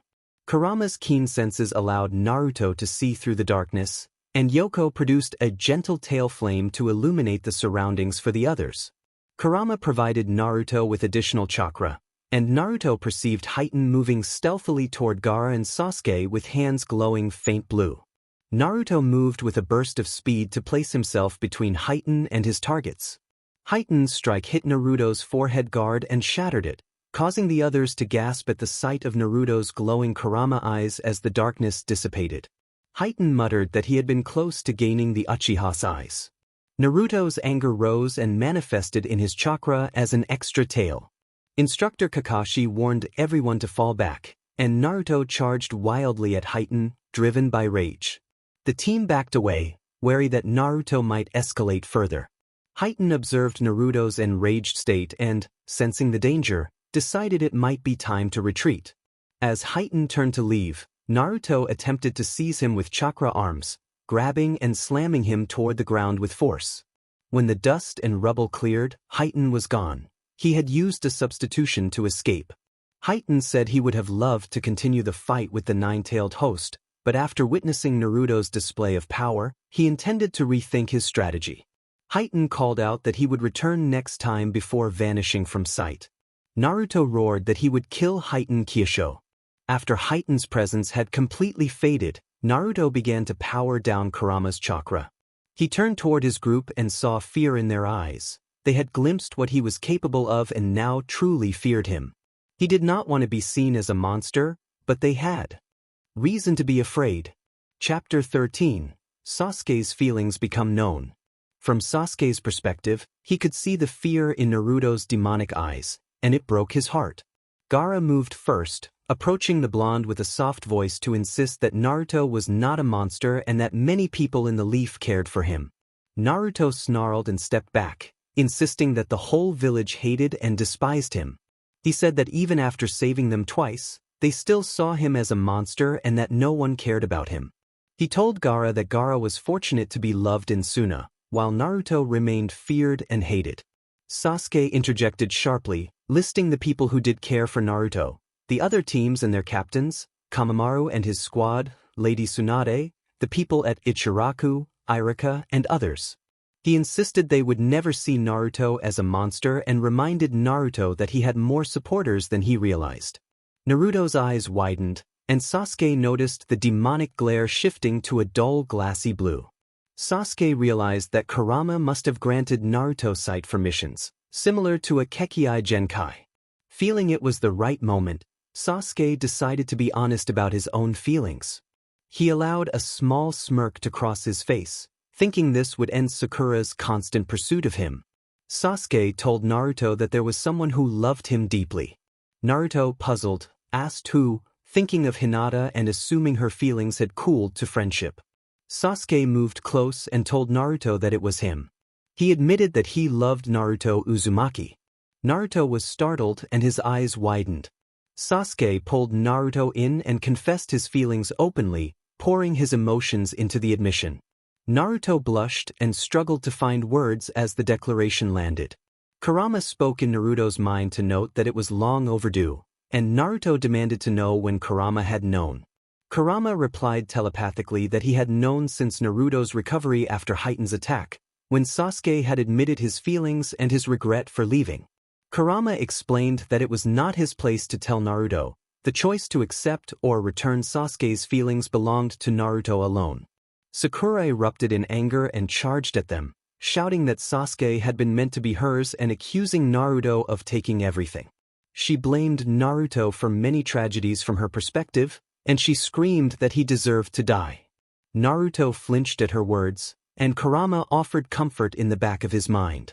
Gaara's sand, Kankuro's chakra strings, and Yamato's wood-style restraints combined to hold Sakura back and prevent her from reaching Naruto. The situation escalated into a tense confrontation. Sasuke could not tolerate Sakura's slurs against Naruto, and he struck her across the face.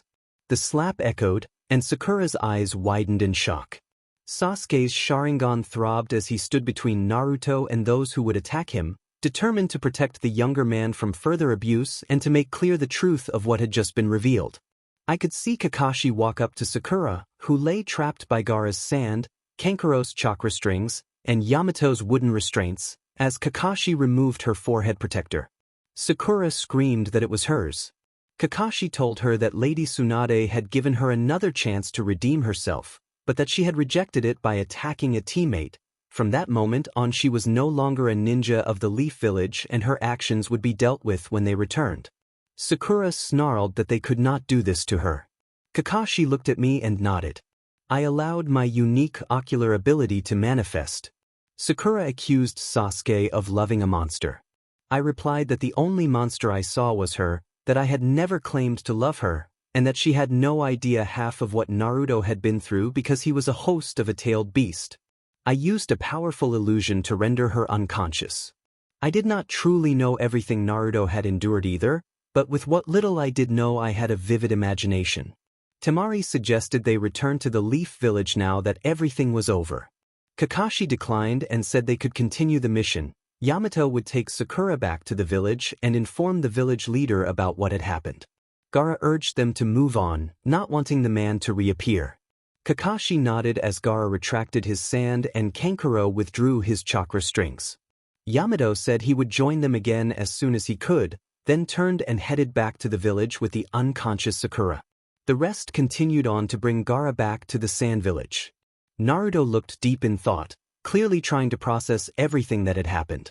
We continued the mission to bring Gaara home despite being a teammate short. I had not expected Sakura to try to attack me, nor Sasuke to hold those kinds of emotions for me. I felt conflicted. Many who had loved me had died. My parents, the third village leader who had been killed by Orochimaru, my godfather Jiraiya who had been slain by Pain, and Hinata, who had nearly been killed by Pain. I was afraid to open my heart. I would not admit it to anyone, but I felt that my bond with Sasuke had grown stronger since his return. He had lost a lot too, people who cared for him and whom he had come to know. I had never truly felt what it was like to be loved. I asked the fox inside me whether it hated the Uchiha because two of them had once used it as a weapon. The beast responded with a growl and said that it was true, but that Sasuke felt different. The fox had heard sincerity in Sasuke's apology and his promise not to use others as weapons. He had missed my smile and my rambunctious attitude, and the fox admitted that it had missed them too. I asked whether the fox would be upset if I returned Sasuke's feelings. The fox said that it was only a part of me and that it was my body and my emotions. It urged me to give Sasuke a chance, noting that Sasuke had become a low-ranking ninja again for me, had taken me in when he realized I might never see again, and had done many things for me.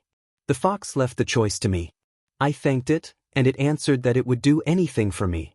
Later, I apologized to Gaara for snapping at him. Gaara said it was perfectly understandable and that he had had no idea my life had not improved since the Fourth Ninja War. He told me that if I needed someone to talk to, I could come to him. I protested that I could not pull him away from his duties as Sand Village leader, but Gaara insisted that I was his friend and that he would always make time for friends, that he kind of owed it to me for the help I had given him in the past. Kankuro teased that Gaara was too stubborn to drop the conversation, and Temari reacted to the teasing. Gaara chuckled at them, and it warmed my heart to see him more open than when I had first met him. All of us who had once been viewed as hosts of tailed beasts knew what it was like to be feared and hated by villagers. I thanked Gaara with a genuine smile. Temari then asked about Sasuke and me, wondering where we stood. I admitted that I was not certain. Sasuke might not understand what it meant to be in love with someone who was a host of a tailed beast. Temari encouraged me to tell him. Gaara told Naruto that if someone truly loved him, they would accept everything that came with being romantically involved with a Jinchuriki. Kurama mentally urged Naruto to speak with Sasuke and tell him everything after the mission. Sasuke felt warm to see Naruto almost back to his usual cheerful self around the Sand siblings. Sai then drew Naruto's attention and asked about his eyes. Naruto touched his blind eyes. They had no longer been covered by a head plate after Heighten had shattered it. Sasuke observed that the new eyes were similar in nature to his own powers and explained that only he, Tsunade, and Yamato had known. Kakashi added that he had been worried about how people would react if they saw them, and Naruto admitted he had kept the ability secret, explaining that he and Kurama had arranged a way to activate it only when necessary and apologizing for not telling the team sooner. Sai reassured Naruto that he should have had more faith in his teammates and that he did not see him as a monster. Sai also acknowledged that Naruto had helped him discover some of his own hidden emotions, which moved Naruto to tears. Kakashi then offered a replacement headplate, taking Sakura's and having Yoko retrieve it mouth first to hand to Naruto, who tied it around his arm. Kakashi suggested they set up camp so he could fill them in on other matters. After they made camp, everyone sat beside the warm fire. Yoko curled up next to Naruto with his head in Naruto's lap while Naruto occasionally petted him. Kakashi explained that Sakura's family were civilians and that she had no clan heritage. He said that around the time Naruto had been born and the Nine Tails had attacked, Sakura's father had been helping to lead villagers to safety. Kakashi clarified that the Nine Tails had been compelled to attack and that misunderstandings had led some villagers, including Mrs. Haruno, to turn against Naruto. Mrs. Haruno had, as a result of her actions, lost her position on the council. Sasuke observed that Mrs. Haruno had been obsessive since they were children, and Kakashi acknowledged that Naruto had promised to bring Sasuke back after he left to join Orochimaru because Sakura had pleaded with him and he wanted to honor that promise. Naruto said he had wanted to protect Sasuke from Orochimaru, and Sasuke later admitted he had returned because he had missed someone who had made him realize how much that person meant to him, which caused a visible blush across Naruto's face. Kakashi reminded everyone they should try to get some sleep, as they had a long day ahead. Naruto struggled to sleep because Gaara and Kurama's suggestions weighed on him. Both had encouraged him to be honest with Sasuke about what being involved with the Jinchuriki entailed. He also replayed Kakashi's account of Sakura and her family's reactions. Unable to rest, Naruto asked Sasuke if they could talk privately. Sasuke took his hand and led him away from the camp. Once they were a good distance away, Sasuke turned to Naruto, wondering what could be so important. Naruto began to explain a sensitive, personal aspect of his condition that affected him annually and required care and honest communication with a partner. The XPLCT details were omitted from the conversation, but Naruto emphasized that he wanted Sasuke to know everything before committing to a deeper relationship and apologized for not telling him sooner. Sasuke took a moment to process the information. He listened, then offered quiet support, and the two shared a calm, emotional understanding before returning to the others at camp. Sasuke asked in shock whether their union could result in children. Naruto nodded weakly. Sasuke felt torn between disbelief and hope. He had once given up the idea of rebuilding the Uchiha clan because of his love for Naruto, and now Naruto was saying there might still be a way for them to restore the clan together. Sasuke asked Naruto what else he needed to tell him. Naruto explained that marking a mate would allow the marked partner to perceive and communicate with Kurama as Naruto could. They would be able to speak within each other's minds. Naruto reminded Sasuke that those marked would become part demon. They would gain both an altered form and an inner demon similar to Kurama. The mark would bind them together permanently, and any children they raised would inherit similar traits. Naruto began to head back toward camp and added that he would understand if Sasuke wanted to step away because of this. Sasuke caught Naruto in a tight hug before he could leave and saw tears forming in Naruto's eyes. Naruto felt Sasuke hold him tightly as he tried not to break down. Sasuke turned him to face him, never releasing the embrace. Sasuke told Naruto that none of it bothered him. He reminded Naruto that Orochimaru had already marked and changed him once, and if Naruto could override that mark, Sasuke was willing to make their relationship work. Sasuke recalled when they were children and teacher Kakashi had them state their goals. Naruto had wanted to protect someone, and Sasuke had wanted to rebuild his clan. Sasuke said that now he could still rebuild his clan alongside the person he cared for most. Those words resonated deeply with Naruto. Kurama, silently supportive in Naruto's mind, reflected that Sasuke truly loved Naruto with all his heart and soul. Sasuke wiped away the tears in Naruto's eyes. Naruto pulled Sasuke close and they shared a quiet, heartfelt embrace that strengthened their bond. Naruto realized he would likely take the more receptive role in their relationship. Sasuke whispered that he loved Naruto, using Naruto's full name, and Naruto replied that he loved Sasuke Uchiha just as sincerely. Kurama narrated that the team completed both missions easily. Yamato had caught up with them as they left Suna, accompanied by Shikamaru Nar Ino Yamanaka and Choji Akimichi. They had come along in case Heighten attacked again.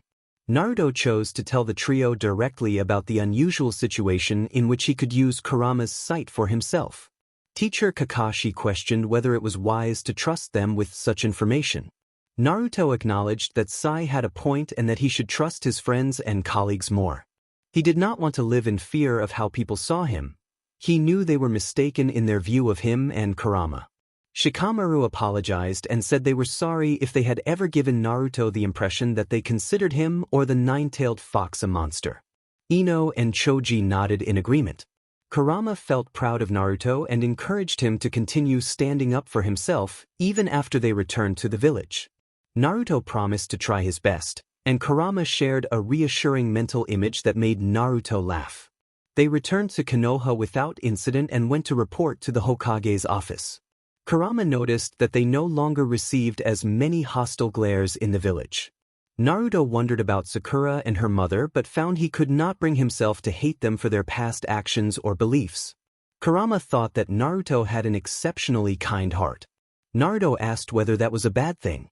Kurama said it was not. Naruto forgave easily even after enduring hardships, and Kurama saw more of a father than a mother in him.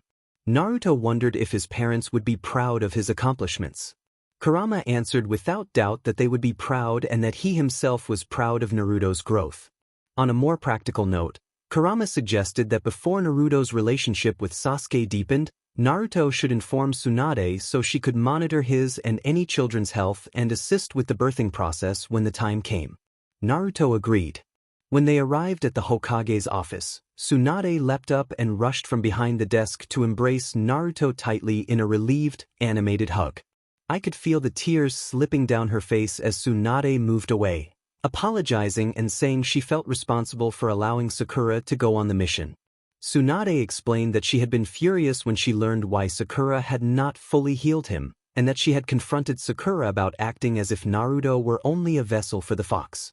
Tsunade clarified that the incident with Sakura's father had nothing to do with Naruto and that Sakura's mother had lost her position on the council for trying to act against the village leadership without understanding Naruto's burden and against the wishes of the previous leaders.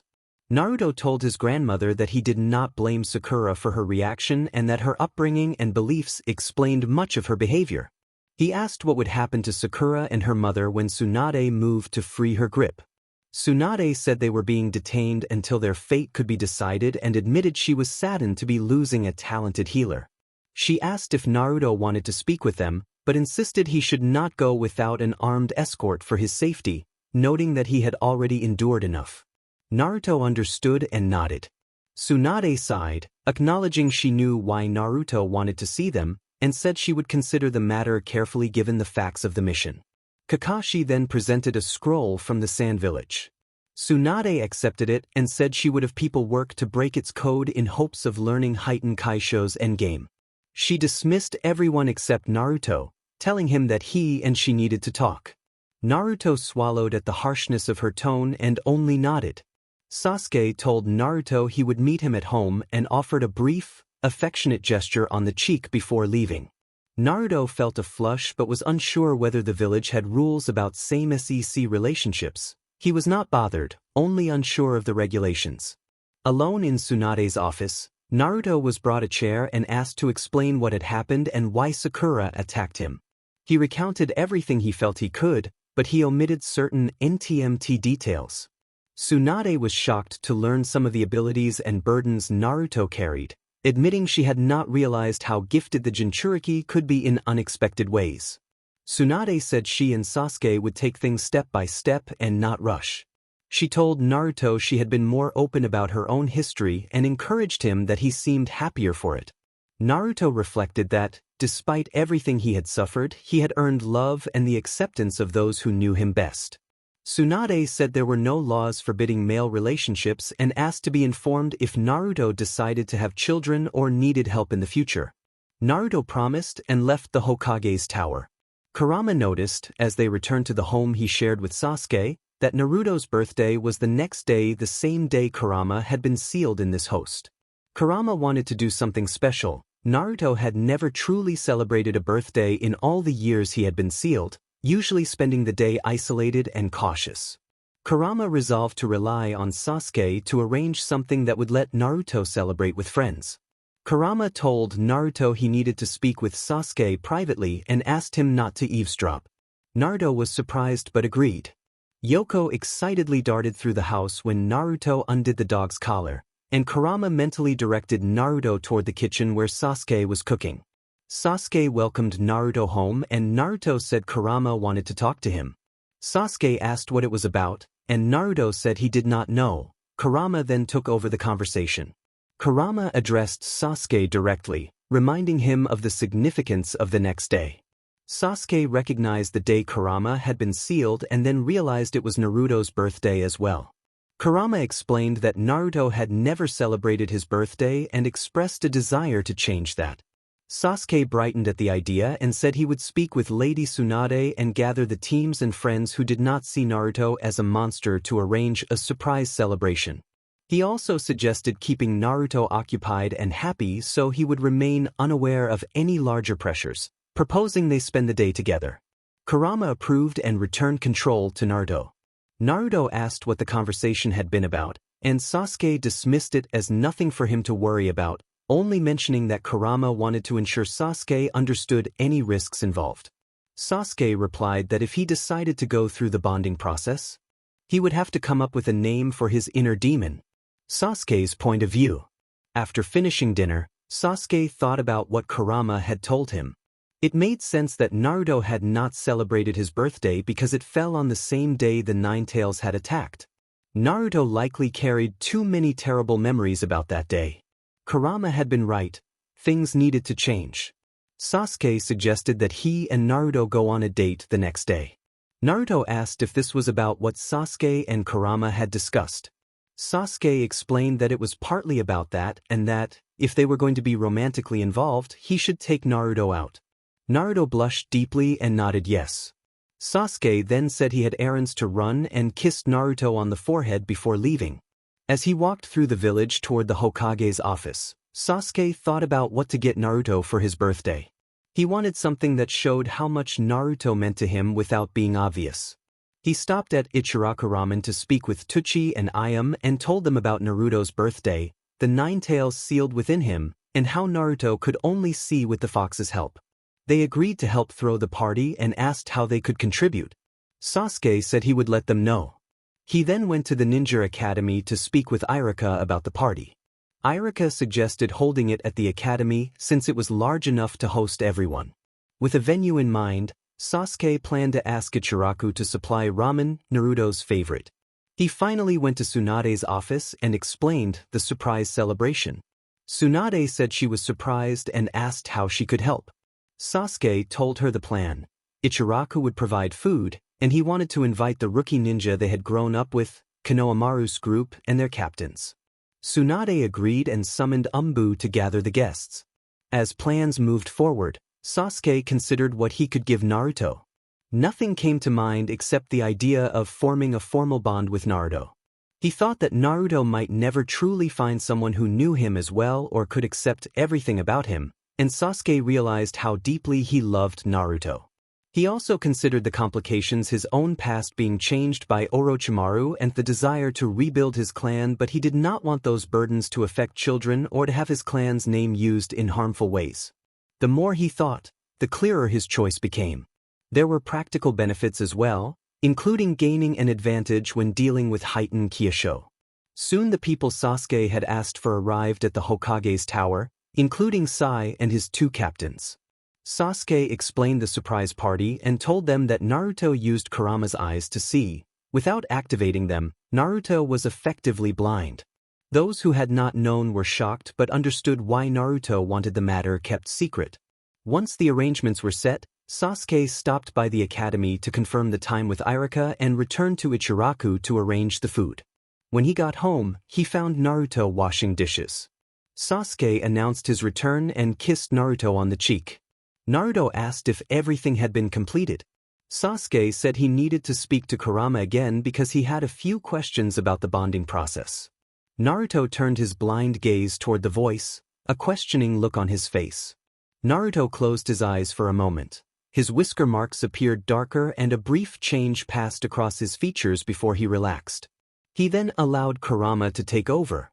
Kurama's point of view. When Naruto told Kurama that Sasuke wanted to speak about the bonding, Kurama realized something was on Sasuke's mind. Kurama told Naruto to switch with him and to refrain from listening. Naruto complied without question. Kurama noted that Naruto had not yet realized the full implications of what was happening. Kurama then asked Sasuke directly what he wanted. Sasuke said he had been thinking about what to get Naruto for his birthday and, after much thought, wanted to become Naruto's partner. Kurama looked at Sasuke in surprise and concern. Sasuke asked if there was anything he needed to do regarding his inner demon. Kurama could tell from Sasuke's voice that he had given the matter a great deal of thought. His feelings for Naruto's host were clearly strong, otherwise they would not be having the conversation. Kurama sighed hesitantly. Kurama asked if Sasuke remembered what he looked like in his second cursed release form, and Sasuke nodded.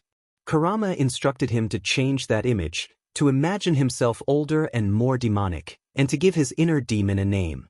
Kurama then explained that Sasuke needed to create a place within his mind for the inner demon to reside, like a house. Sasuke asked if there was anything else. Kurama shook his head and thanked him.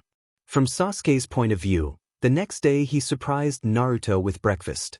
He had planned the entire day for just the two of them after asking Kiba if his family could look after Yoko. Kiba had agreed.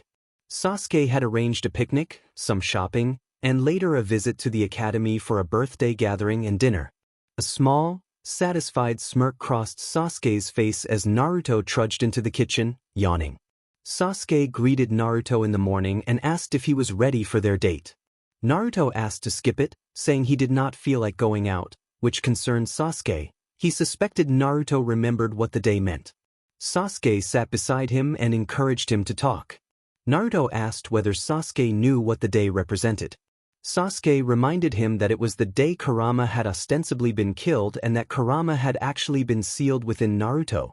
He also reminded Naruto that it was his birthday. Naruto reacted with shock when he realized Sasuke knew. Sasuke calmed him and said that, of course, he knew. He would not be a loving partner if he forgot.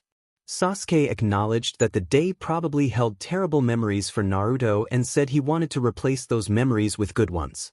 He asked whether Naruto would go on the date. Naruto considered Sasuke's point. He could not remain angry, and he did not recall ever truly celebrating his birthday. Kurama mentally urged him that it would be a nice change of pace instead of being locked up and afraid for his life. Naruto relented and asked about Yoko's care. Sasuke assured him Kiba's family would look after Yoko. Sasuke kissed Naruto on the forehead and promised the day would be memorable, and Naruto trusted him. After breakfast, Naruto showered and dressed.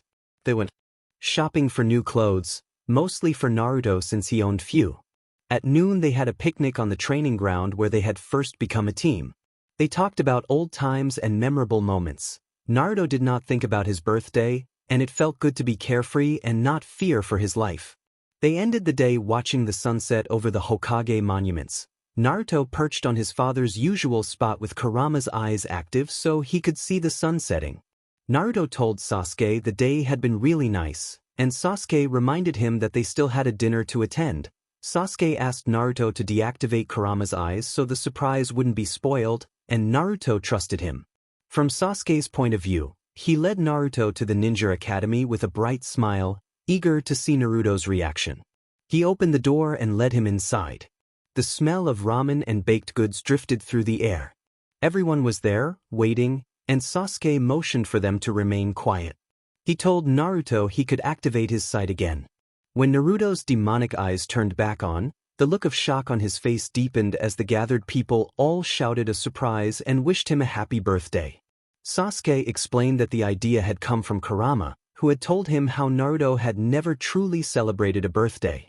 Sasuke had gone to the Hokage and gathered everyone who knew Naruto best to throw the party. He had told them how Kurama's power had given Naruto his sight and how no one here saw him as a monster. Sasuke had wanted to show Naruto how much he meant to everyone regardless of what some villagers thought. Tears streamed down Naruto's face as he bowed his head, overwhelmed. Sasuke pulled Naruto close, letting him cry into his shoulder. Sasuke whispered a loving happy birthday and called him a rascal. Naruto admitted he had not expected the surprise party and felt overwhelmed with gratitude. He understood why Sasuke and Kurama had kept things from him and could not stop crying as he realized how many people truly cared for and accepted him despite what he carried inside. He felt touched to know that, regardless of what some villagers thought, there were people who cared about him deeply. He received gifts from everyone except Sasuke and Sakura, who was in jail. When he asked Sasuke about it, Sasuke had said that he would give his present when they got home, and he could not help wondering what it might be.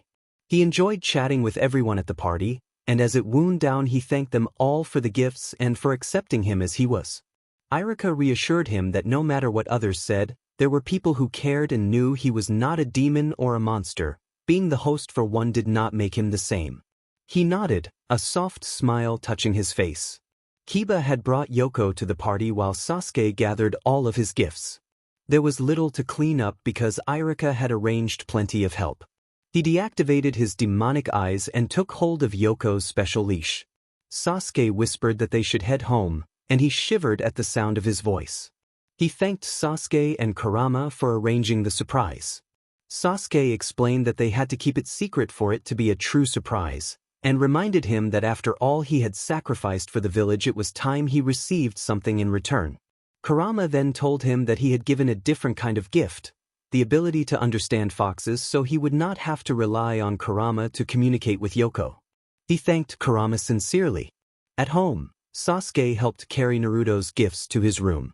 Yoko left, and the two of them were alone. Naruto expressed how much he appreciated Sasuke making his birthday different from the way he normally spent it. Sasuke prepared to give him his present. Sasuke then confessed that he wanted to be by Naruto's side for the rest of their lives, that he understood the risks, and that he was willing to commit to that partnership. Naruto began to cry. He returned the sentiment and said that Sasuke becoming his partner was the best present he could ask for. Sasuke kissed him softly and they embraced, both of them moved and relieved. They spent the rest of the evening quietly together, holding each other and speaking softly about their future. After they withdrew into privacy, Sasuke realized Naruto was close. They shared an NTMT moment that sealed their bond. When it ended, they lay together quietly, breathing in the afterglow of what had happened. Sasuke's point of view. Sasuke watched Naruto fall into a peaceful sleep with a soft smile on his face. He heard gentle purrs of contentment and felt a small smile form in response. Though tired, Sasuke found a blanket and covered them. He wrapped his arms around Naruto's waist and pressed a gentle kiss to his forehead. Sasuke whispered that he loved Naruto and stroked his hair as he drifted toward sleep, holding him close.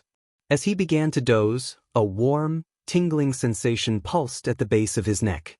He dismissed it as an aftereffect of what had transpired and did not dwell on it. When Sasuke opened his eyes again, he found himself standing outside an Oriental-style temple with cherry petals falling softly from the trees. He immediately recognized the place as the inner mindscape that housed his inner demon. Beside the temple stood a dark red shrine, which he understood to be the connection to Kurama. Sasuke entered the temple and found a large gray dragon with black feathered wings curled in the center of the room. The dragon lifted its head and fixed him with eyes that bore both the Sharingan and Rinnegan. The dragon addressed Sasuke with uncertainty, asking if he was his master. Sasuke responded that they were equals and requested to be called by his name, Sasuke. The dragon tried the name aloud, testing its sound, and then Sasuke explained that the dragon's true name was Takaryu, meaning bird dragon. Sasuke told Takaryu that he had been formed through a bond between himself and a Jinchuriki, the host of the nine-tailed fox, Kurama. He allowed Takaryu time to absorb the information. Suddenly his body began to glow as he shifted into a human form that looked almost like a much older, more mature version of the narrator. Takaryu resembled the narrator's second-stage cursed form except for the addition of black feathered wings. Tan horns rose from long silvery gray spiked hair, and a long dragon tail ended with a black feathered tip. He wore an outfit similar to one the narrator had once worn during time with Orochimaru, though in different colors. Violet blue sleeves left his large claw-like hands free, dark brown pants left his clawed feet bare, and an open cream shirt hung like a skirt, held at the waist by a purple rope. A sharp whistle came from behind, and the narrator turned to see a figure he did not recognize. The newcomer wore an orange robe and had long reddish-orange hair tied back in a ponytail, with two long black strands framing his face. He had the same red demonic eyes the narrator had seen on Naruto, and a long reddish-orange fox tail wagged gently at his side. The narrator wondered if this was Kurama. Kurama greeted the Uchiha and noted that Takaryu had turned out better than expected. He introduced himself to Takaryu as the nine-tailed fox Yoko, otherwise known as Kurama, and stepped forward to examine the inner demon. Kurama approved and told Sasuke that he would take it from there. Sasuke nodded in understanding and left the temple. Kurama explained everything to Takaryu, telling him how he had used his powers to help Sasuke create him. Kurama recounted his origin as one of the nine-tailed beasts created by the Sage of Six Paths, Hagoromo Otsutsuki, from the Ten Tails. He described being the oldest and strongest of the tailed beasts, regarded as a king by humans and as a brother by the other tailed beasts. Kurama told Takaryu how he had been sealed by the Uzumaki clan, how, during a crisis when Madara Uchiha struck, he had been forced from his host and made to attack the village, and how he later hid until he was found and sealed again. Kurama explained that his host before the current one had been Kushina Uzumaki, who had been married to the fourth Hokage. When Obito took control of Kurama and drove him from his host to attack the village, Kushina and Minato sacrificed themselves to seal Kurama into their son, Naruto Uzumaki. Kurama showed Takaryu everything Naruto had endured. Takaryu felt sympathy for the host and admired his determination. Kurama also showed Takaryu how to access Sasuke's memories, and Takaryu learned about his human host's past and personality. He discovered that Sasuke had once tried to kill Naruto and had long denied his feelings for the blonde host before realizing how much he cared for him. Takaryu saw that Sasuke, like Naruto, had not had an easy life, but that the villagers admired him for his efforts during the war. Takaryu understood that much of Sasuke's accomplishment had come through teamwork with Naruto. Their bond and cooperation had been very close. Takaryu asked how their relationships would compare if Sasuke and Naruto were partners. Kurama smiled, fanged, and explained that much like Sasuke and Naruto, Takaryu and his human would become bonded companions. There would be time to grow that bond and learn about one another. Kurama left the house, and Takaryu followed him outside, watching cherry blossom petals fall like rain. Kurama told Takaryu that his connection to Sasuke ran through the shrine and expressed a wish to see Takaryu in his true form someday. Kurama chuckled at Takaryu's shy reaction, entered the shrine, and vanished from sight. Left outside, Takaryu resolved to get used to his human shape and to the powers he had gained, so he could help his host when the time came. It had been several weeks since Naruto and Sasuke had formed their close bond. Naruto trained hard with Sasuke to help him control his demonic transformations, which resembled his second-stage cursed form. They worked on collaborative techniques, practiced mental communication with each other and with their inner demons, traveled to one another's mindscapes, and refined their individual abilities. Naruto still relied on Yoko to guide him around the village and to assist during missions, and he used his demonic eyes only during missions, training, and when around people who knew his secret. Yoko obeyed commands given by Sasuke, referred to Naruto as master, and called Kurama father, a form of address that neither Naruto nor Kurama minded. One day, all of the teams were called to Tsunade's office. Tsunade thanked everyone for coming. Tsunade announced that they had finally decoded the scroll that contained information about the Kyosho clan. Naruto noticed Sasuke's hand clench tightly around his as they listened. Naruto mentally asked Sasuke to ease his grip. Sasuke mentally admitted that the thought of that man made his blood boil. Tsunade explained that the Kyosho clan, like many clans, had possessed a unique ability that functioned similarly to a Kekkai Genkai. The clan could also tap into powers similar to those of the Jinchuriki, though not as strongly as the original wielders.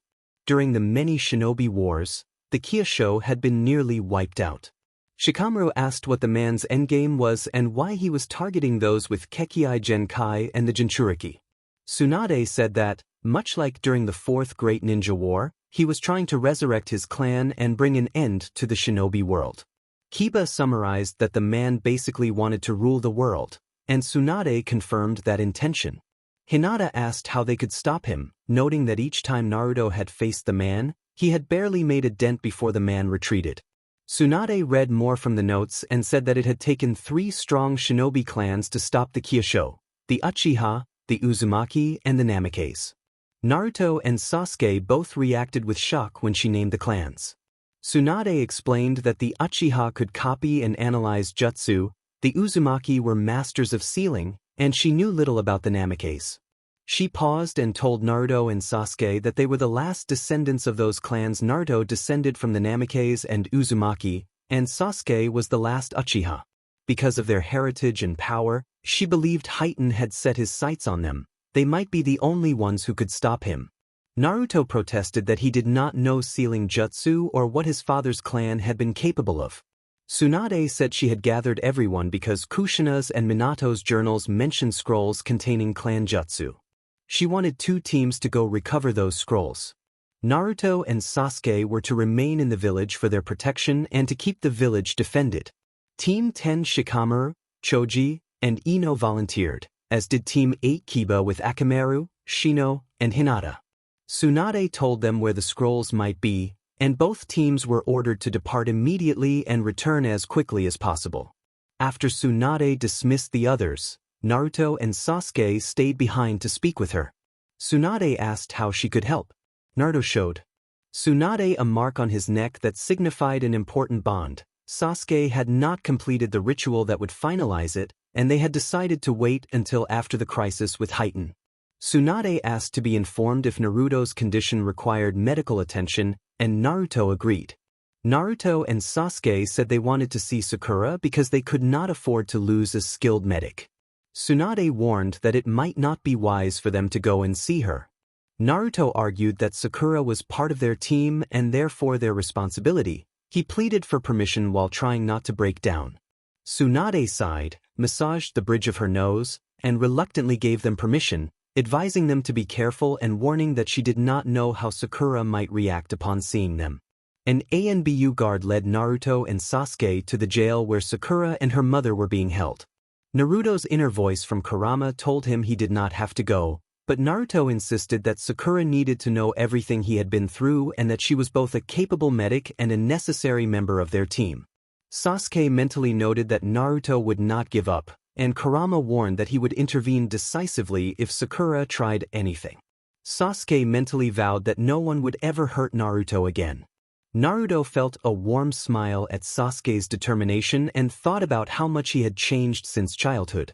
As they were led through the jail, Naruto could clearly hear Mrs. Haruno's angry screams directed at him. Mrs. Haruno called him a monster and said he should die. Yoko, who guarded Naruto, growled and warned Mrs. Haruno not to speak to his master that way. Naruto felt Yoko's protective presence and ruffled the fox's fur in gratitude. Sasuke asked the ANBU guard about Mrs. Haruno's fate. The guard said that she was sentenced to execution but that if the others could reach Sakura, there might be a chance to save her, though she would be placed under strict supervision. They reached Sakura's cell. The scent of cherry blossoms and herbs still lingered. Naruto used his eyes to look through the dimness and saw Sakura chained up. Her green eyes were dull and lifeless when she met theirs. Naruto greeted her, and Sakura asked why Naruto and Sasuke were there. She sounded almost normal, not the same annoying fangirl he once knew. Sasuke asked Sakura to listen and explained that they only wished to talk while urging her to hear what Naruto had to say. Naruto told Sakura that he would never intentionally hurt her and admitted that she did not know the full extent of what he had endured because of what he carried inside him. He denied having killed her father, explaining that the death had occurred before the tailed beast had been sealed within him. He also revealed that her mother had lost her council position after repeatedly attempting to kill him. Naruto asked whether Sasuke had ever shown Sakura love or affection. Sasuke replied that he could not recall showing such feelings and that he had always rebuffed admirers. He acknowledged that Naruto had been the only person with whom he had shared a truly NTMT moment and that the experience had awakened feelings he had never felt for anyone else. Sakura confessed that, even though Sasuke had never said he loved her, she had always hoped he might one day return her feelings. Sasuke answered that it would not happen, declaring that he and Naruto were together now and would not be separated. Kurama's point of view followed. Sakura asked how anyone could fall in love with or be with a monster, referring coldly to a demon responsible for countless deaths. Both Takaryu and Kurama reacted with low growls. Sakura had no idea what Sasuke had become. Kurama recalled Hagoromo teaching a jutsu that allowed others to see memories. Kurama asserted that Naruto was not a demon, only a human who carried one, someone who never chose to be a jailer or be seen as a monster. Sasuke's demeanor hardened as his body began to show signs of his inner change. Kurama informed Naruto telepathically that he would take control and use the jutsu to reveal memories, and Naruto agreed. Kurama took control and felt his chakra flow through Naruto's body. Sasuke demanded to know what Kurama was doing. Kurama explained that he was showing Sakura both his memories and Naruto's to reveal the darker sides of human cruelty and what they had endured. Kurama executed the hand signs and extended chakra, touching Sakura and allowing the memories to wash over her. The visions were difficult. Sakura's tears fell as she watched. Kurama told her that now she had seen their suffering and could tell the difference between Naruto's desire to forgive and Kurama's more ruthless impulses. Kurama then relinquished control back to Naruto, who swayed with exhaustion. Sasuke supported Naruto and led him out of the cell. Winter arrived in the village as everyone prepared for the holiday. Sasuke wanted Naruto's celebration to be special. It would be the first year Naruto was not alone. Sasuke and his former teammates had gathered practical gifts, but Sasuke had planned something more personal. He intended to ask Naruto to marry him. Takaryu and Kurama knew of the plan but kept it secret from Naruto. Takaryu was puzzled by the proposal because, in demon terms, Sasuke and Naruto were already bonded. Kurama explained that humans expressed union differently, often through exchanging rings, a public sign that two people were partners. Sasuke found his mother's braided silver and gold ring with white diamonds and red rubies and had it resized to fit Naruto's finger without revealing his intent. He also intended to ask Tsunade whether two men could marry, aware that some villages frowned on same-sex unions. When Sasuke entered Tsunade's office, he found her reviewing paperwork with Kakashi. He asked Kakashi what he was doing there. Kakashi fumbled nervously and admitted he had been asked to help. Tsunade announced that Kakashi would become the 6th Hokage. Sasuke congratulated Kakashi and teased him, and Kakashi responded with a mockingly wounded gesture that made Tsunade laugh. Sasuke then explained his request about marriage, and Tsunade called Shizune to retrieve scrolls that might contain the answer. Both Tsunade and Kakashi began to go through the scrolls and told him to come back within an hour. They should have an answer by then. Naruto's POV. While Sasuke was out, Naruto put the finishing touches on the presents he had made for Sasuke. With little money and no sure idea what Sasuke would like, he decided to make handmade items. He had asked Ayame if she had made the bear she gave him in the hospital. When she confirmed, she agreed to teach him how to make a stuffed toy for Sasuke. He had also seen Hinata knitting a scarf for Kiba and Akamaru and asked her the same. She agreed to show him as well. Naruto planned a plush nine-tailed fox modeled on his bear and a scarf in Uchiha clan colors of red and white. He also asked Sai to teach him to draw and paint so he could make a dragon picture. Once the gifts were finished, Naruto wrapped them and placed them under their tree. Naruto hoped Sasuke would like them. Kurama assured him in his mind that Sasuke would love them regardless of their cost, since they came from Naruto. Naruto replied mentally that he still felt like a terrible partner for not being able to afford expensive gifts. Kurama reminded him that it was the thought that counted and that Naruto was already doing his part around the house he shared with Sasuke, refusing to let Sasuke pay for everything with clan money. That eased him a little. Sasuke's POV. Sasuke returned to the Hokage's office and received good news. There was no law forbidding their union by marriage. Kakashi wondered aloud about what last name they would use when married. Sasuke considered the obvious choice of his clan name but worried about their children being identified because of it. He also worried about Naruto's name and their children facing fear because of Naruto being a Jinchuriki. Takaryu suggested combining the last names and clan symbols. Sasuke ran the idea past Tsunade, who thought merging clan names and symbols was an innovative idea and liked it. Sasuke proposed that their clan name become Uzukika, a combination of Uzumaki, Uchiha, and Namikaze, with a symbol that combined the Uchiha fan and the Uzumaki swirl at the base. Kakashi raised a brow at the name, and Tsunade drew the combined symbol and wrote down the clan name. Tsunade wished Sasuke good luck and predicted that Naruto would say yes. Kakashi observed that Sasuke and Naruto had made each other happier and changed a great deal. Sasuke felt a small smile at that and thanked them both for their time. Naruto's POV. On Christmas morning, Naruto woke eager to open his presents, which made Sasuke laugh at his childish excitement. Sasuke teased that Naruto was acting like a little kid. Naruto stuck his tongue out and explained that it was his first Christmas not spent alone, and he was excited to receive gifts from others besides the Hokage and their captains. Sasuke said he was just kidding and called him an idiot affectionately, then lightly kissed Naruto's cheek before taking his hand and leading him to the Christmas tree. Naruto sat on the couch, activated his demonic eyes, and began opening the gifts with the enthusiasm of a child. He had received many presents from Sasuke, the Hokage, their captains, and the other rookies and their captains. Naruto thanked Sasuke for all the gifts and asked if Sasuke had spent too much. Sasuke said Naruto was worth every penny he spent and reached for the gifts Naruto had made. The first was the painting of a dragon breathing fire with lightning dancing around its claws, bearing similarities to Takaryu's full dragon form and stamped with Naruto's clan symbol in the corner. Sasuke asked whether Naruto had painted it. Naruto admitted he had trained with Sai because he couldn't afford to commission a piece. Sasuke realized that Naruto had made all of his Christmas gifts and pulled Naruto into a grateful hug, thanking him and telling him he would cherish the gifts because of the hard work Naruto had put into each one. Naruto could tell Sasuke meant it, and he felt joy at Sasuke's reaction. Sasuke's POV. Sasuke watched Naruto beam after he had opened the 3 handcrafted gifts. Naruto had put so much thought and care into each item that his nervousness while Sasuke unwrapped them made the gifts feel all the more meaningful. In Sasuke's view, the handmade presents showed how deeply Naruto loved and cared for him. They were far more valuable than anything purchased in a store. The gifts showed how much thought, love, devotion, and care Sasuke had put into the 3 presents made especially for Naruto. Sasuke still had a surprise or two of his own for Naruto. He knelt, produced a small velvet box, and revealed the resized ring he had prepared for Naruto's hand. Naruto flushed and tears filled his eyes as Sasuke took one of his hands and slid the ring onto his finger, asking Naruto to become his husband.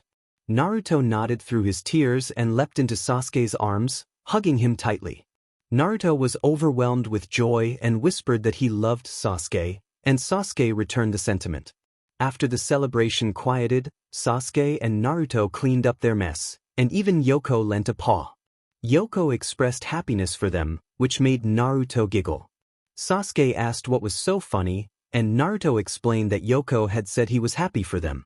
Sasuke teased that one day they should go to the forest to help Yoko find a mate. Yoko made it clear that he did not need a mate right now because he had them, and Kurama telepathically noted that Yoko was still only a pup and would likely feel differently later. Sasuke told Naruto to go take a shower and said he would take care of the rest. Naruto agreed, deactivated his demonic eyes, and headed to the bathroom. Later, wrapped in a towel, Naruto returned to the room he now shared with Sasuke. The extra bedroom had been turned into a guest room or nursery for when Naruto might become PRDNT. The room smelled of rose petals and scented candles. Sasuke approached Naruto with one more gift and a very important question. He expressed his wish to complete their bond and make their commitment official. Naruto confirmed that he wanted the same thing. They shared a tender, emotional moment together and completed their bond in private, a solemn and NTMT ceremony that deepened their commitment to one another. Takaryu cautioned Sasuke telepathically that marking the bond could awaken powerful, demonic instincts. Sasuke felt that warning but remained determined. His focus was on the emotional significance of the bond and on protecting and cherishing Naruto. Kurama and Takaryu exchanged thoughts as the ritual settled, and both men emerged from the experience overwhelmed by the depth of their connection. Later, they rested together, holding each other and speaking quietly about their future. They planned for the nursery, for life as partners, and for the challenges they might. Despite the changes and the strange, powerful sensations the bond sometimes brought, Sasuke and Naruto were certain of their choice to stay by each other's side.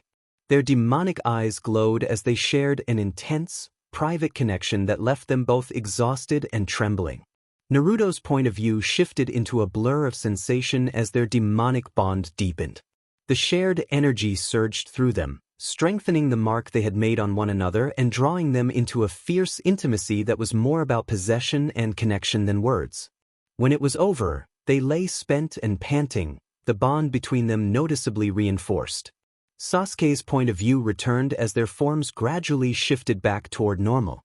He gently eased Naruto down onto the bed and felt the bond between them intensify, sensing immediately that something was wrong. Naruto was breathing hard and strained, and the exertion of their encounter had left both of them exhausted. Sweat clung to their skin from the aftereffects of their rough, passionate moment. Sasuke reached for a damp cloth and began to clean Naruto, noting with growing alarm that Naruto seemed to be in pain. Sasuke asked if Naruto was all right. Naruto managed a brief, fading smile, but the smile disappeared as a sudden new pain overcame him. Blood began to seep from Naruto's eyes and he cried out in pain.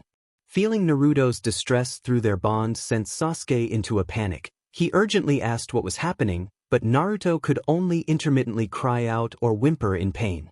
Kurama communicated mentally, instructing Sasuke to take Naruto to the hospital and to have Yoko bring Tsunade, admitting that whatever was afflicting Naruto, Kurama could not relieve the pain.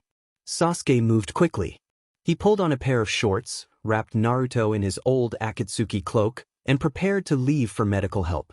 Sasuke told Naruto to hold on as he reverted to his demonic form. Naruto protested weakly through the pain that Sasuke could not do that, but Sasuke snarled that he did not care who saw him in that form. He was more worried about Naruto and was not going to lose him. Sasuke immediately softened and apologized to Naruto for snapping, and Naruto accepted the apology with a weak nod. Sasuke lifted Naruto in a bridal carry while Naruto wrapped his arms around Sasuke's neck. Yoko burst out of the house and Sasuke spread his wings to fly toward the hospital, urging Naruto to hang on. He prayed Yoko could get Tsunade there quickly. He had never seen Naruto in so much pain. Sasuke descended toward the hospital with care, mindful not to jostle Naruto. Naruto gave an occasional whimper. The cloak had been stained by his injuries. Tsunade stood at the entrance with Yoko at her side. Sasuke shifted back to his usual form and explained to Tsunade that something was wrong. They had completed a bond, but Naruto had started bleeding from his eyes. Tsunade took Naruto and rushed him inside. Sasuke forced himself not to break down. Yoko padded beside him, whimpering. Sasuke thanked Yoko for his help and gently scratched his ears.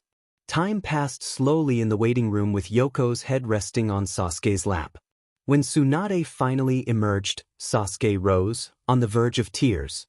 Tsunade reported that Naruto's body had adjusted well to the completed bond, and that his eyes had developed a never-before-seen bloodline trait that combined several ocular techniques.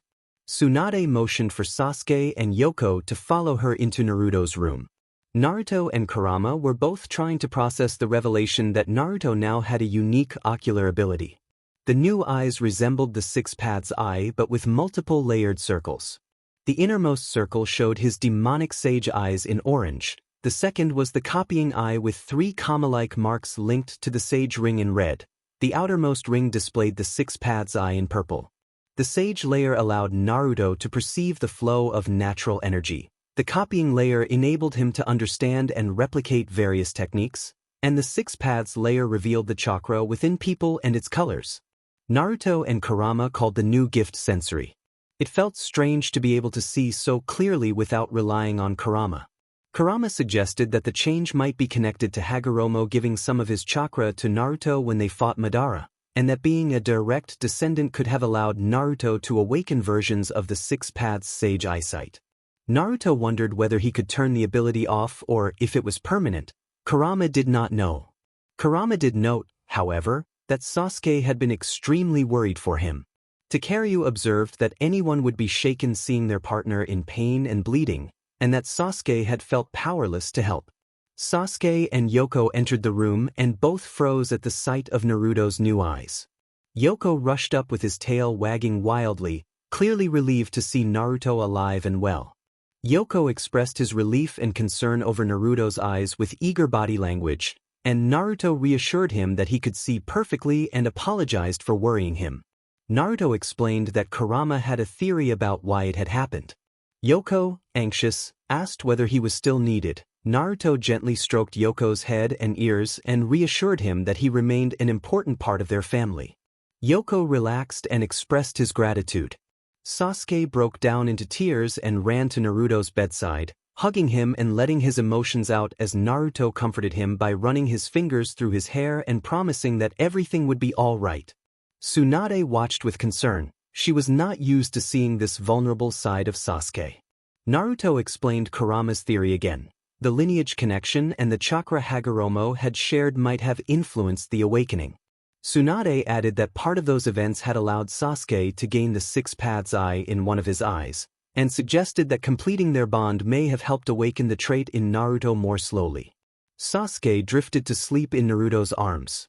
Tsunade urged them to get some rest and said that once they were recovered they would begin training Naruto to use his new bloodline trait. Naruto confirmed that Kurama had named the ability sensory, and Tsunade liked the name sensory vision. She encouraged them to rest, and they thanked her. Naruto used Kurama's chakra to lay Sasuke down beside him on the bed. Yoko curled up at their feet. Naruto thought that sensory vision might prove useful against heightened Kyosho, and he stroked Sasuke's hair until sleep gathered over him, hoping he would learn to control the new sight quickly. I had a gut feeling that soon enough we would cross paths with Heighten once more, and this time it would be to the death. Hopefully for him and his goals. Kurama's POV.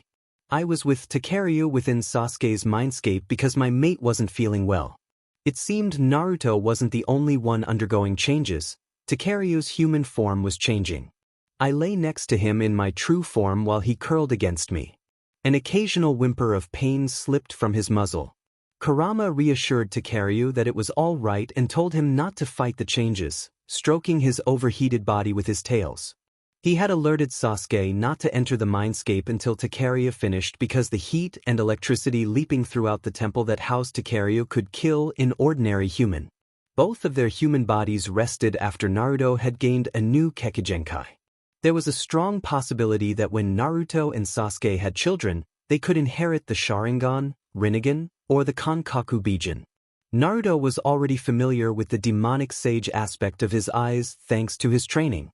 He had seen the Sharingan and Rinnegan in action, but it would be a new experience to use them himself.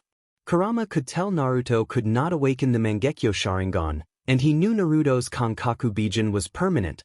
Naruto would need a lot of training to get used to his newfound sight and abilities.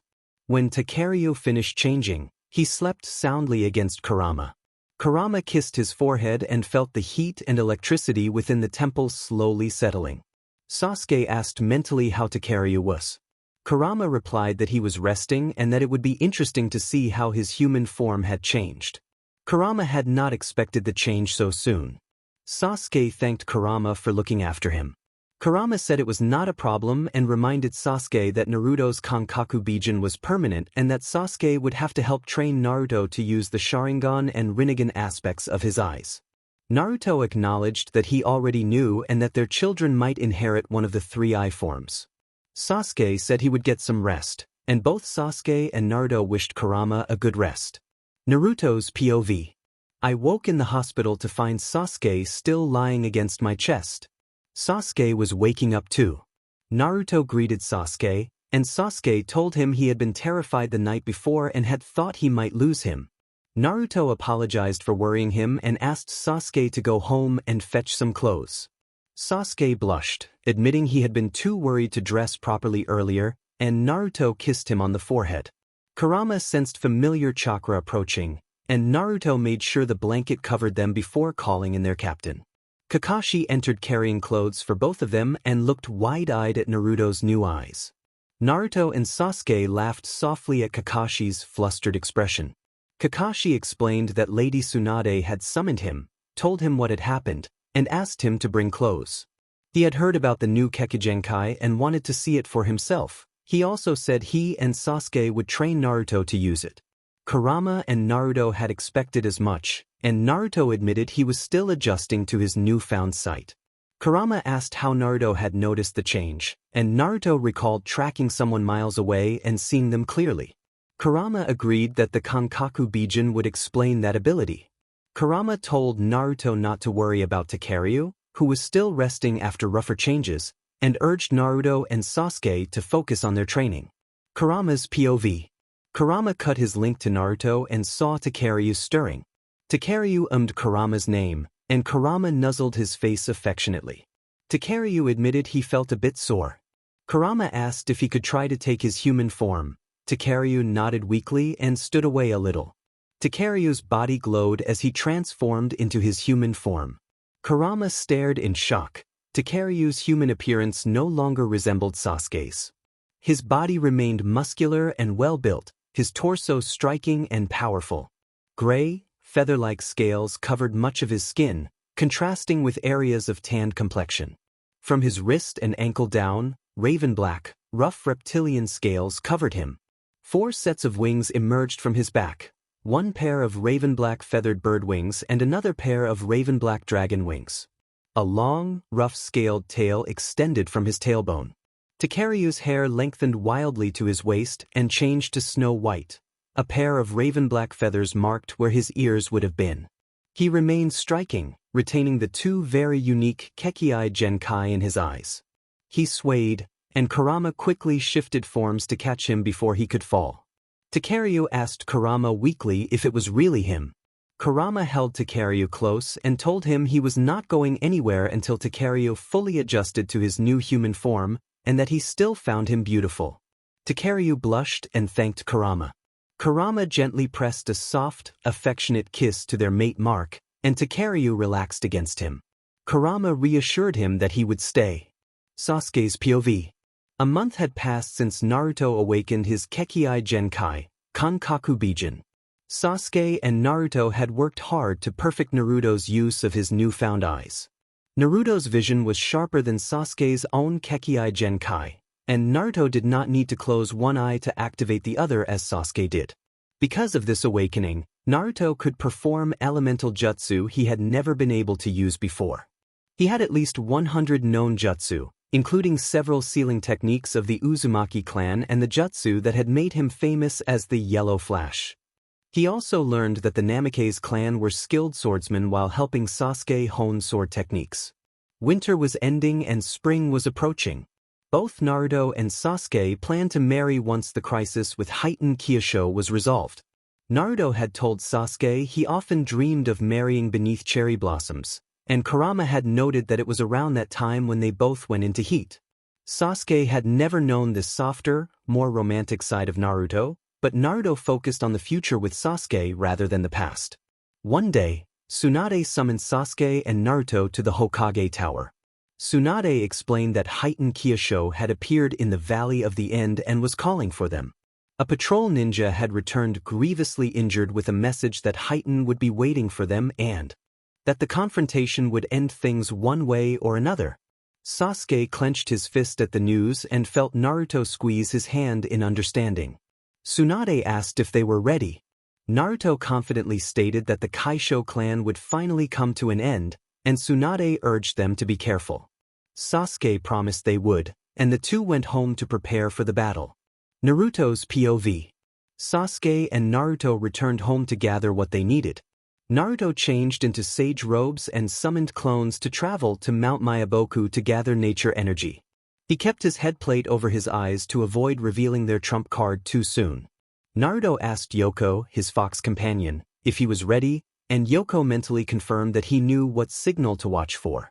Sasuke asked Naruto if he was ready as Naruto took hold of Yoko's special leash, and Naruto thought they were finally going to end this. They traveled at top speed to the Valley of the End. Naruto sensed Heighten across from them. Yoko growled low and Naruto calmed him with a gentle scratch. Heighten remarked that he had not expected them to come and that he would finally get what he desired. Sasuke's anger flared. Naruto felt him preparing to shift into a demonic form. Naruto advised Sasuke not to reveal their full strength immediately. Heighten demanded their names so he could report which leaf ninja had died. Sasuke introduced himself as Sasuke Uchiha. Kurama suggested Naruto give his full name, and Naruto boldly declared his name as Naruto Namikaze Uzumaki. Kurama's POV. Kurama sensed heightened panic when he heard both Sasuke's and Naruto's names. Kurama thought that Heighten had no idea what Kurama and Naruto were capable of. Both Sasuke and Naruto took defensive stances as Yoko powered up his bijou abilities. Heighten snarled that his path had collided with the clans responsible for destroying his own and that he could not wait to destroy them both. He moved to attack, and the pair reacted swiftly, separating to avoid the strike as Yoko remained close to Naruto. Even with the headplate covering his eyes, Naruto could see everything, though he could not use the Sharingan functions without revealing his eyes. Naruto summoned several shadow clones to engage Heighten. The three moved swiftly as Heighten also summoned shadow clones, and the battle began in a flurry of fast, anime-style movements and explosive energy, the clash of forces unfolding without graphic detail. The clones collided in hand-to-hand combat as the three main bodies struck one another. Black lightning danced around Heighten's hand, but this time it met Sasuke's thousand birds technique. The two lightning techniques clashed and threw the three ninjas several feet apart. Takeru told Sasuke that the enemy's lightning was just as strong and offered to lend his power the next time the opponent used that technique. Sasuke answered that not yet, he wanted to analyze the man's abilities first. Most of the shadow clones produced by Naruto and Heighten had been destroyed. Naruto observed mentally that Heighten's clones were not as powerful as his own and that the man's hand-to-hand combat was only moderate. Sasuke thanked the training matches with their instructor and former rival for preparing them. Heighten declared that they were strong, but this time he would have what he desired. He formed a rapid series of hand seals and began drawing on the tailed beast power he had stolen. He announced his lightning release, Black Dragon, and began to power up. Naruto tapped into his tailed beast power and called Kurama. Kurama, Yoko, and Naruto combined their chakra to produce a black sphere of energy, which they released as a tailed beast bomb. The two techniques collided and produced a massive shockwave that overwhelmed Heighten's attack. Naruto, Sasuke, and Kurama were protected inside the chakra cloak. Heighten used the tailed beast power to try to shield himself as well. When the blast cleared, Naruto, Sasuke, and Kurama stood unharmed, but Heighten was badly affected. His tailed beast cloak had been damaged and he had lost a large portion of his tailed beast power. During the blast, Naruto had lost his headplate. When Heighten saw Naruto's true eyes, he reacted with disbelief. His own eyes began an unstable reaction. Takeru noted Heighten's rising power as a tailed beast cloak began to envelop him. Sasuke realized that seeing Naruto's true form was destabilizing Heighten's imitation. Heighten roared a demand for Naruto's eyes and charged. Sasuke tapped into his curse mark and formed a volley of fireballs to hold Heighten back, forcing the enraged man to falter as his transformation began to destabilize. Naruto signaled that it was time. He entered both Sage Mode and the tailed beast cloak, while Takeru flared chakra to Sasuke. Sasuke activated the second stage of his curse mark, taking on his demonic form. He leapt into the air and spread wings, rising above Naruto. Naruto began forming two spiraling spiritual shuriken, and both he and Sasuke infused lightning into their techniques. Heighten, wrapped in a five-tailed chakra cloak, took on a feral, demonic appearance as his form tore and destabilized. He called forth a large dragon of thunder and lightning with his thunder release, Grand Dragon, and charged at them. Sasuke urged Naruto mentally to move. The two teens used a teleportation technique to close the distance while Kurama's chakra cloak buffered them from Heighten's assault. They launched their spiraling thunderstorm shuriken together. The combined attack collided with Heighten's Thunder Dragon, producing a huge shockwave. Kurama and the narrator pumped power into their hosts, giving the technique the edge it needed. The spiraling thunderstorm shuriken disrupted Heighten's chakra connections and shattered his active techniques, bringing him down hard. Once Heighten was subdued, Naruto used his mother's adamantine sealing chains to keep him restrained so they could seal his abilities. Sasuke returned to human form and prepared a sealing scroll. He stepped back to give Naruto room to seal Heighten's eyes and tailed beast chakra. Naruto summoned several shadow clones, calmed his tailed beast mode, and entered Heighten's mindscape to find the tailed beast chakra of the Ten Tails. Heighten raged inside, demanding the Ten Tails' power back. Naruto used the adamantine chains to prevent Heighten from reaching the Ten Tails. The Ten Tails regarded Naruto with a sympathetic expression and explained that it had not expected to face him and the Uchiha again, that Heighten had forced it into this. Naruto said that he and Sasuke would handle it and drew out the remaining tailed beast chakra to prevent Heighten from healing. As Naruto left the mindscape, Sasuke approached with a kunai and they sealed Heighten's remaining chakra into a scroll. Sasuke then used a controlled sealing technique to dissolve Heighten's remaining tailed beast form until nothing of his assault remained. The three of them let out long breaths, relieved that it was finally over. Sasuke pulled Naruto close and told him they should head home. Naruto nodded and saw Yoko return his headplate. The three began their trek back home. Winter had finally passed and spring had arrived. Naruto and Sasuke began to make plans for their wedding. A part of Naruto wished the village would accept them. No one besides their close friends knew they were in a relationship, and Naruto sometimes wondered how the villagers and the fans would react when they learned the truth. He also wondered about Sakura. They had not visited her since he had shared memories of his past. One day everyone in the village was summoned to the village leader's tower because Tsunade planned to make several announcements. Sasuke and Naruto expected one to concern Kakashi becoming the 6th village leader, and they teased Kakashi about it while knowing he would make a fine leader. Both prepared to leave the house for the tower. Sasuke asked whether they should bring Yoko. Yoko, the three-tailed fox, asked to stay home, not wanting to be around people who feared and hated his master and father. Naruto told Yoko he did not have to come. Yoko jumped onto Naruto, knocking him to the ground and giving affectionate licks, thanking him. Naruto giggled. Kurama telepathically insisted they had to get going. Yoko climbed off and Sasuke smirked, holding back laughter as he helped Naruto to his feet. Naruto stuck out his tongue at Sasuke and ran ahead, forcing Sasuke to chase him for once. Sasuke eventually caught up and hooked his arm through Naruto's as they walked hand in hand, ignoring the hateful glances they received. When they reached the village leader's tower, there was a huge turnout. Naruto and Sasuke found a spot where they could see and hear everything. Once the crowd quieted, Tsunade stepped onto the roof. Tsunade thanked everyone for coming and announced the first item. Kakashi Hatake would be the 6th village leader. Kakashi took the stage wearing a robe indicating his new position, and loud cheers rose from the crowd, Naruto's being the loudest. Kakashi waved briefly and stepped back. Tsunade raised a hand to quiet the assembly and then addressed a second matter, a great injustice she had seen and allowed to go unpunished. Tsunade explained that someone had sacrificed much for the village without receiving due recognition. She said this person held 2 S-ranked secrets that had been known only to a select few, and now it was time for the village to know the truth about his sacrifices. Naruto grew pale, and Sasuke squeezed his hand in comfort, telepathically reminding him that Tsunade must have a reason for the announcement.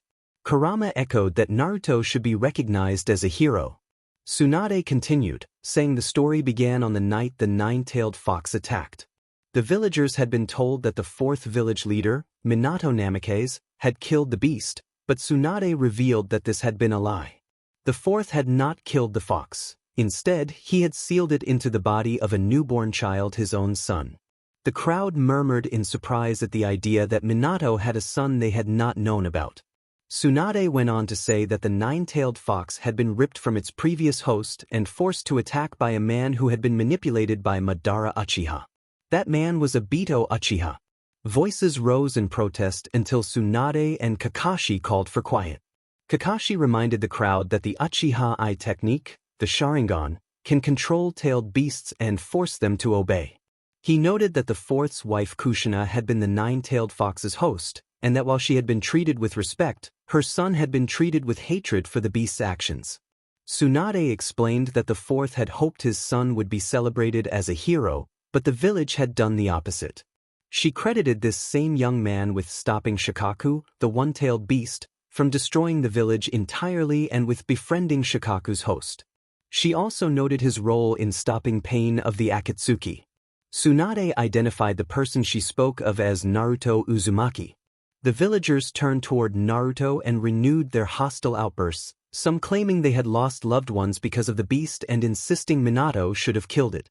A few reached for their weapons, prompting the teams who had befriended Naruto to step forward and take defensive stances, including Sai and Sasuke.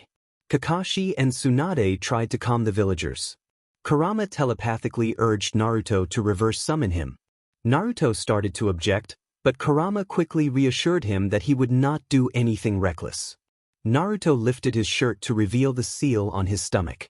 He bit his fingertips, drawing blood, as he ran his hands through a series of hand signs and performed the reverse summons, slamming his hands down onto the ground. Kurama's POV.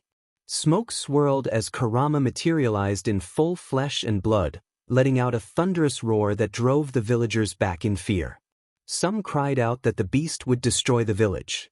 Kurama answered their fear by recounting his history. He explained that if he had wanted to destroy the village it would not still stand, and that Naruto and he had endured great hardship.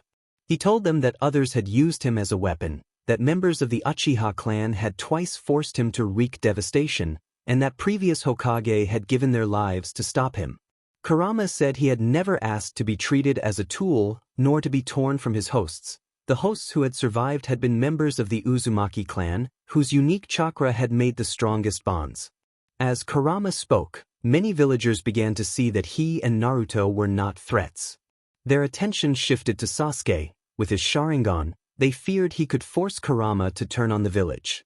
Sasuke stepped forward and confirmed Kurama's account. He acknowledged that some of his clan had used the beast in the past, but he insisted that he did not desire the destruction of the village he called home, nor did he wish to harm Naruto, whom he cared for deeply. Sasuke moved to Naruto's side and took his hand. The villagers' sorrow for how they had treated Naruto grew as they remembered that he had saved the village 3 times. Tsunade explained that the Great Toad had prophesied Naruto's role as a savior and that Naruto had fulfilled that destiny many times over. She said he had gone far too long without being recognized for his deeds. The teams and villagers erupted in cheers. Naruto wept openly while Sasuke and Kurama exchanged relieved, joyful grins. Tsunade and Kakashi announced that Naruto Namake's Uzumaki had been chosen as the 7th Hokage. The crowd cheered even louder as Naruto collapsed to his knees, tears streaming down his face. Kurama allowed a wide, pleased grin, and Sasuke enfolded Naruto in his arms. Kurama looked up at the Hokage monument and reflected that Minato and Kushina would have been proud of the man Naruto had become. He vowed to protect their legacy for as long as he lived. Some time later, preparations for the wedding continued. Sasuke's POV. The whole village now knew and recognized Naruto as the hero of the leaf. Sasuke felt immense pride for his soon-to-be husband and resolved that when Naruto became Hokage he would serve as Naruto's close bodyguard. Word of their relationship had spread, the fans were stunned. Sasuke put rumors to rest by embracing Naruto and giving him a brief, public kiss, an act that surprised many but ultimately led to broad support for the couple. They finalized last-minute wedding details. Tsunade would officiate and Kakashi had agreed to be their best man. A ceremonial kimono was being made for Naruto, a white robe with an orange jacket embroidered with a golden 9-tailed fox, while Sasuke would wear the Uchiha ceremonial black robes. They invited everyone they had ever helped: Tazuna and Inari, Gaara and his siblings, Princess Yuki Fujikaze, Prince Michiru and his son Hikaru, Princess Cheyenne, Amaru, all the teams and captains, Tuchi and Ayam, and Sujetsu, Yugo and Karen. Sasuke expressed surprise when he learned that Karen was an Uzumaki. He asked whether Karen would walk Naruto down the aisle since she was a relative. Naruto replied that he hardly knew Karen, and based on what Sasuke had described she sounded troublesome. Sasuke suggested Gaara or Konohamaru as alternatives, but Naruto shook his head. Kurama communicated telepathically that he would perform the role in human form. Sasuke concluded that Kurama was the most logical choice. Naruto explained that they had been working on a way for Kurama to take control of one of his clones. Sasuke looked at him with shock and confusion. Naruto added that, since Kurama had been with him for so long, Kurama was the most logical choice to walk him down the aisle because Kurama already considered him part of his family. Kurama explained that Kit in the demon language meant child. Sasuke reacted with a surprised sound and then managed an embarrassed, sheepish expression. Naruto gave him a sharp glare and then laughed as Sasuke squirmed under the look. Sasuke returned an exaggerated, "I hate you," glare that did nothing to faze Naruto. Naruto told Sasuke that he still loved him. Sasuke replied that he knew and kissed Naruto lightly on the cheek. Naruto glanced at their guest list and noticed a question mark next to Sakura's name. Naruto said he would go out for a bit and put on his ninja shoes. Sasuke asked if he should come along, and Naruto, not being entirely truthful, said he would just walk around the village. Sasuke raised an eyebrow, sensing something was off. Naruto let out a long, hesitant sigh and admitted that he was going to see Sakura one more time. They had not seen her since he had shown her his past memories. Sasuke told Naruto he did not have to lie and asked him to be careful. Naruto nodded and kissed Sasuke's cheek before teleporting to the Hokage Tower. At the Hokage office, Kakashi in his robes was going over paperwork while Tsunade helped. Kakashi asked how they could help Naruto. Naruto requested permission to visit Sakura Haruno, saying he wanted one more chance to convince her that he was not responsible for the things that had happened. Kakashi and Tsunade exchanged a look, and Tsunade said that Sakura had actually been asking to see him. They had assumed he would be too busy. Naruto left the Hokage Tower for the prison. An ANBU guard allowed him in without asking why he was there. Kurama asked why Sakura would want to see him, and Naruto replied that he did not know and could only hope for the best. Outside Sakura's cell, Naruto found her sitting on the small bed. Her pink hair looked longer and a bit tangled. Naruto asked softly whether she had wanted to see him. Sakura looked up and gasped at the sight of his eyes. She said she had heard rumors about his eyes and that she had also heard he and Sasuke were getting married soon. Naruto explained that they were going over last-minute details and asked why she had called him. Sakura took a long, steadying breath and apologized. She told Naruto that she had had no idea what he had gone through because of who he had sealed within him and that she had tried to believe he was not the monster others had made him out to be. Seeing him unleash that power during the Orochimaru incident on the bridge had shaken her and led her to doubt him. Sakura admitted she had put up a front and pretended to be his friend while secretly believing rumors, and she regretted not asking him about what she had heard. Sakura said she had been hurt and confused when Sasuke had expressed his feelings, and at the time she had assumed the man she thought she loved would not be interested in someone like Naruto. Looking back, she realized Naruto had always chased after Sasuke, and their bond had been stronger than she had understood. Sakura suggested that Naruto might have loved Sasuke too, even if he had not acted on it. Tears streamed down her face as she confessed how sorry she was and asked if Naruto could forgive her. Naruto felt the sincerity in her words and his own tears began to fall. He told her that forgiveness was not in question and that she had always known the kind of person he was. Sakura wiped her eyes and looked relieved. From Sasuke's perspective, several days had passed since Sakura had been released from prison. She had been kept under supervision at first, and in that time she and Rock Lee had begun to date. Sakura had decided to give Lee a chance. The day of Naruto and Sasuke's wedding had arrived, and Sasuke felt nervous excitement fluttering in his stomach. Takeru, speaking in his mind, told Sasuke to calm down. Sasuke admitted he was anxious. This event would change his life in a positive way. Music began to play, and Kakashi gave him a nudge.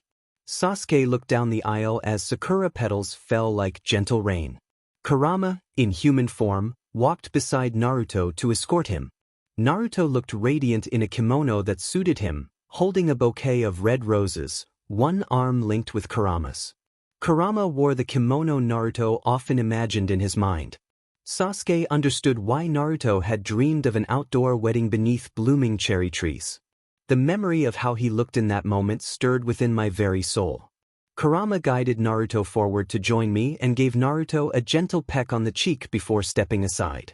The fox nodded at me and I returned a slight nod. Tsunade announced that friends and family had gathered to unite the two men in marriage and asked who gave away Naruto Namake's Uzumaki. Kurama stepped forward and declared that he did. Naruto and I joined hands facing each other. Tsunade spoke about how Sasuke Uchiha and Naruto Namake's Uzumaki had been through so much since becoming genin, how they had endured pain, shared similar experiences, and forged a strong bond that had carried them through many trials. She noted that they had overcome many obstacles to stand before her hand in hand, and that by joining them in marriage she marked a new beginning for them. The crowd reacted emotionally. Some fans cried openly while others, like Rock Lee and Mike Guy, were visibly moved. I rolled my eyes at the display and earned a light chuckle from my partner. Kakashi stepped forward and presented a gold band with a silver plate engraved with the word taken, flanked by the family stones. He offered the rings. Kakashi asked Sasuke if he took Naruto as his husband and if he promised to love and cherish him for better or worse until death. I answered that I did and slipped the ring over the engagement ring I had given Naruto. Tsunade asked Naruto the same, and Naruto replied affirmatively, adding his trademark enthusiasm. Tsunade inquired if anyone objected. A few fans began to protest, and Kurama reacted with a low growl, projecting a warning presence to quiet the crowd. Naruto mentally called out to Kurama, And Kurama replied mentally that he would not allow anyone to disrupt the moment and that their bond could not be broken. I teased Kurama about growing soft, and the fox rolled his eyes, making Naruto and me laugh. Tsunade proudly presented the newlyweds as Mr. and Mr. Uzukika and invited them to share a moment together. I pulled Naruto closer and they shared a tender, joyful kiss as the crowd erupted into cheers and several people were moved to tears. I whispered that I loved Naruto Uzukika, and Naruto responded that he loved Sasuke Uzukika, his face flushed with happiness. The memory of the wedding remained etched in both our hearts, and I wondered whether our families, if they had been alive, would be proud.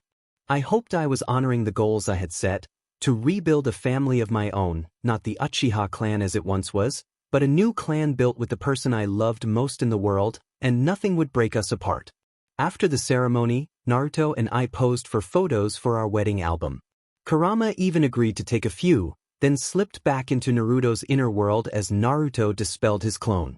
Naruto thanked Kurama for being there and admitted he wished his parents could have been alive to see the day. Kurama gently suggested that maybe they were watching and smiling down on him. When Sasuke asked Kurama whether he wanted to attend the after-party, Kurama questioned the point if he could not be there with the one he loved. Takaryu, Sasuke's inner presence, pointed out that since only the Hokage and a few others knew of Sasuke's alternate form, it might be better to keep that a secret. Sasuke agreed. At the after-party, congratulations came from all sides and everyone seemed to enjoy themselves. We cut the cake made by Ayam and fed each other a slice, then shared a slow dance to a song that expressed how we felt about one another. As the celebration wound down, Naruto still had the bouquet of roses he had carried down the aisle. All the young women gathered, ready to catch it. Naruto tossed the bouquet and it landed in Konohamaru's lap, prompting laughter and mock outrage from the girls as Konohamaru fled before they could pretend to chase him. Naruto's point of view continued as the evening ended and we returned home. Sasuke scooped Naruto up and carried him over the threshold of their house. Naruto protested, cheeks flushed, and gave Sasuke a playful shove to try to force him to put him down. Sasuke refused, holding him securely as they crossed into their shared life together. Sasuke enjoyed holding Naruto in his arms as he carried him to their room. When they reached the bedroom, Sasuke set Naruto down gently and they settled in together. Naruto made a frustrated sound, but Sasuke only smiled and spoke warmly about their plans. Sasuke told Naruto to pack for a week-long romantic getaway and explained that they were leaving on their honeymoon, hoping to arrive before Naruto began to feel restless. Naruto raised an eyebrow and asked where they were going. Sasuke replied that Naruto would see. He had discovered the place while training away from the village and wanted it to be a surprise. Sasuke added that they would take Yoko with them because there was a large forest where the three-tailed fox might find a companion, and Yoko reacted with an excited bark. Once everything was packed, Sasuke and Naruto left the village hand in hand and headed toward what used to be the Sound Village. During the journey they talked about how many children they wanted. Both agreed on 4 kids, ideally 2 boys and 2 girls, and they discussed moving to the Namikaze estate to have more space.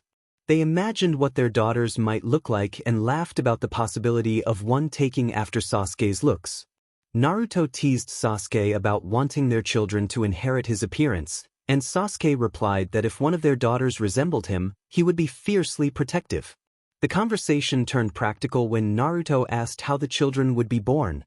They discussed possible options and agreed that medical care would determine the best approach if complications arose.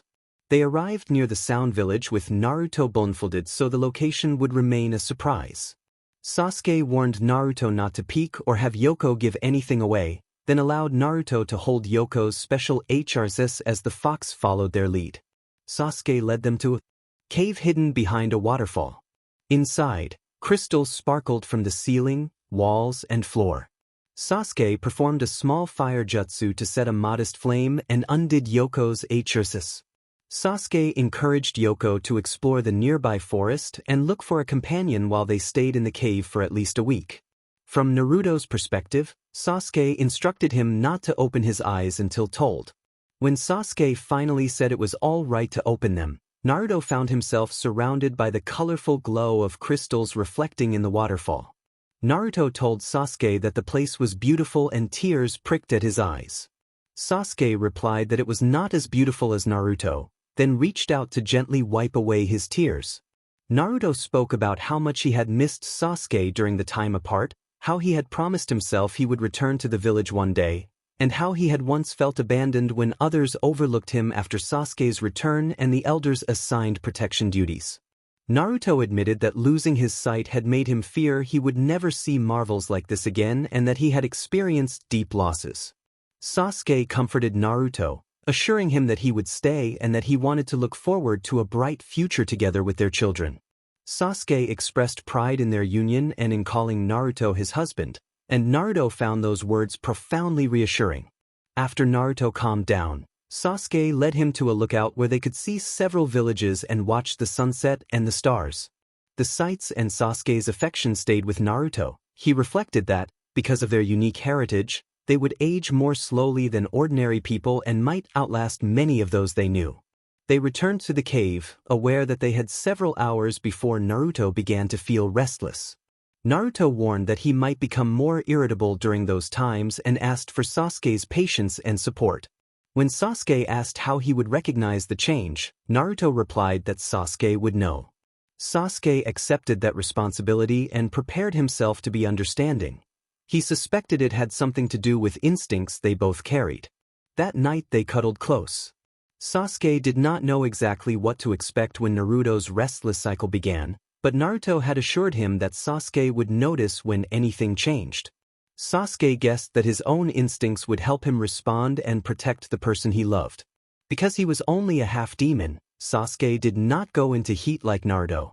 The next morning, Naruto nuzzled him and Sasuke could tell that Naruto's heat was beginning.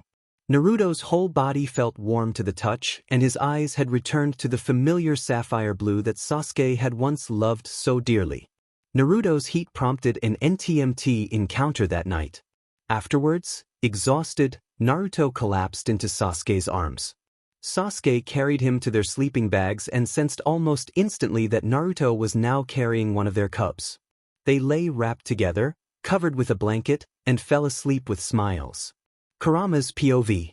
Kurama could already feel the cub growing within Naruto as well as the cub growing within his own mate, Takeru.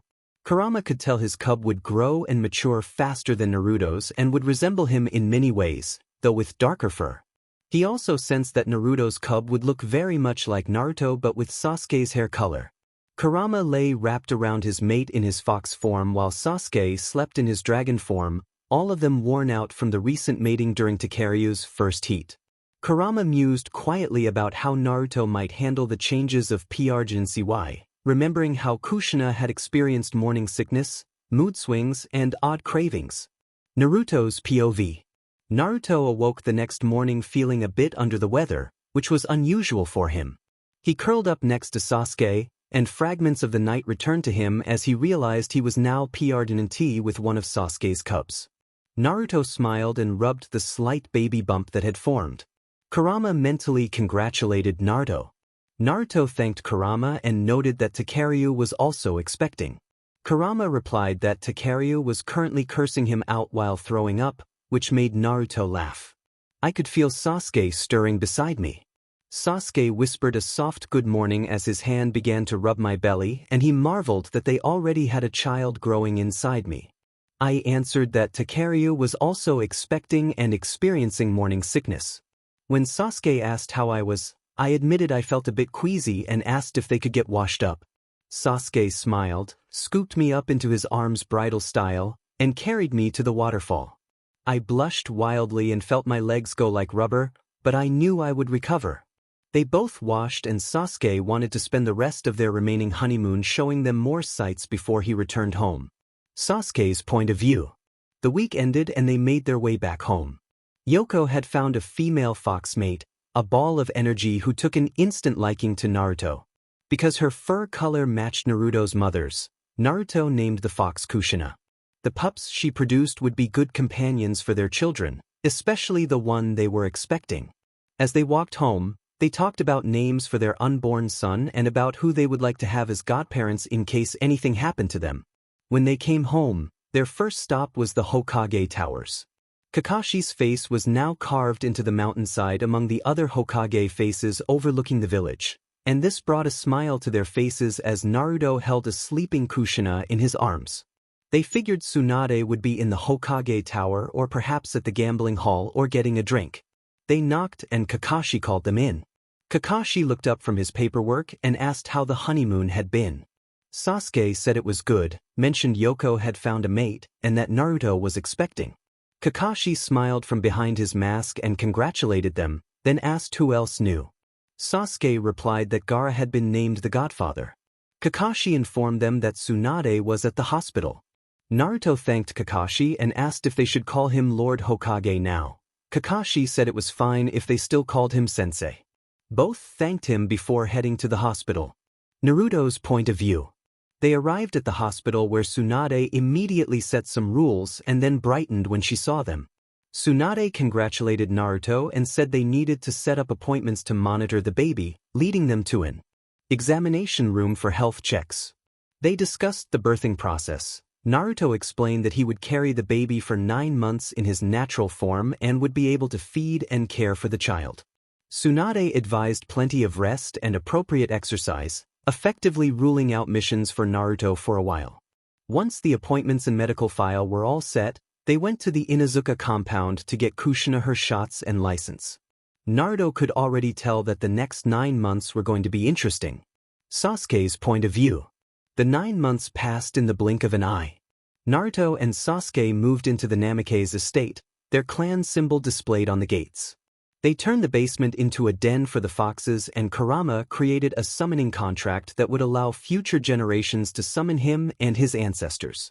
The room that had been prepared for Naruto when he was born remained untouched, so they decided it would be their son's room.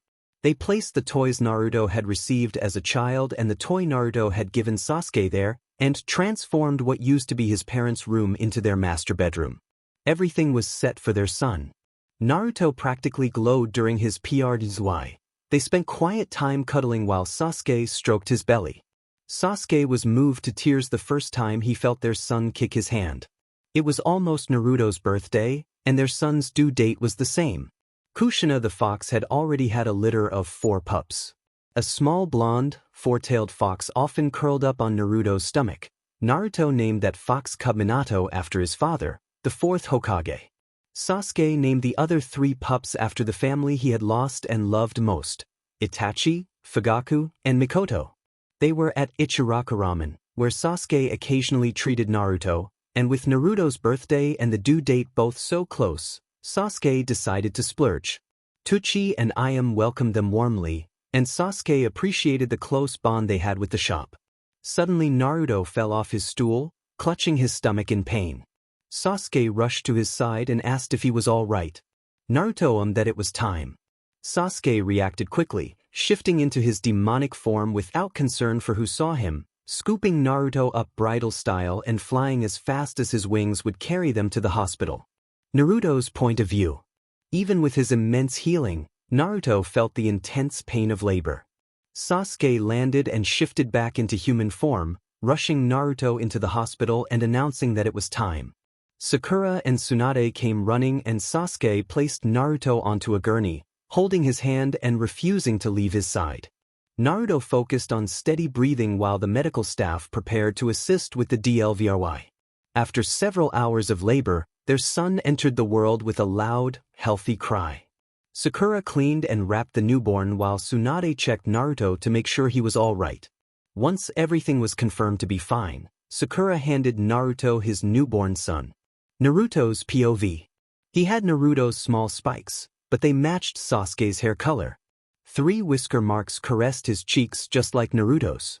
When he opened his eyes, he had the same sapphire blue eyes that Naruto used to have. Sakura congratulated them and announced that it was a boy. Tsunade asked what they would name him. Sasuke and Naruto answered together, naming him Menma Yuzukika as Naruto held Menma in his arms. Tears of joy streaked down Naruto's face, and Sasuke was on the verge of tears as well. Tsunade welcomed Menma to the world and wished Naruto a happy birthday, noting gently that she hoped he did not mind sharing the day given the painful memories it often brought up.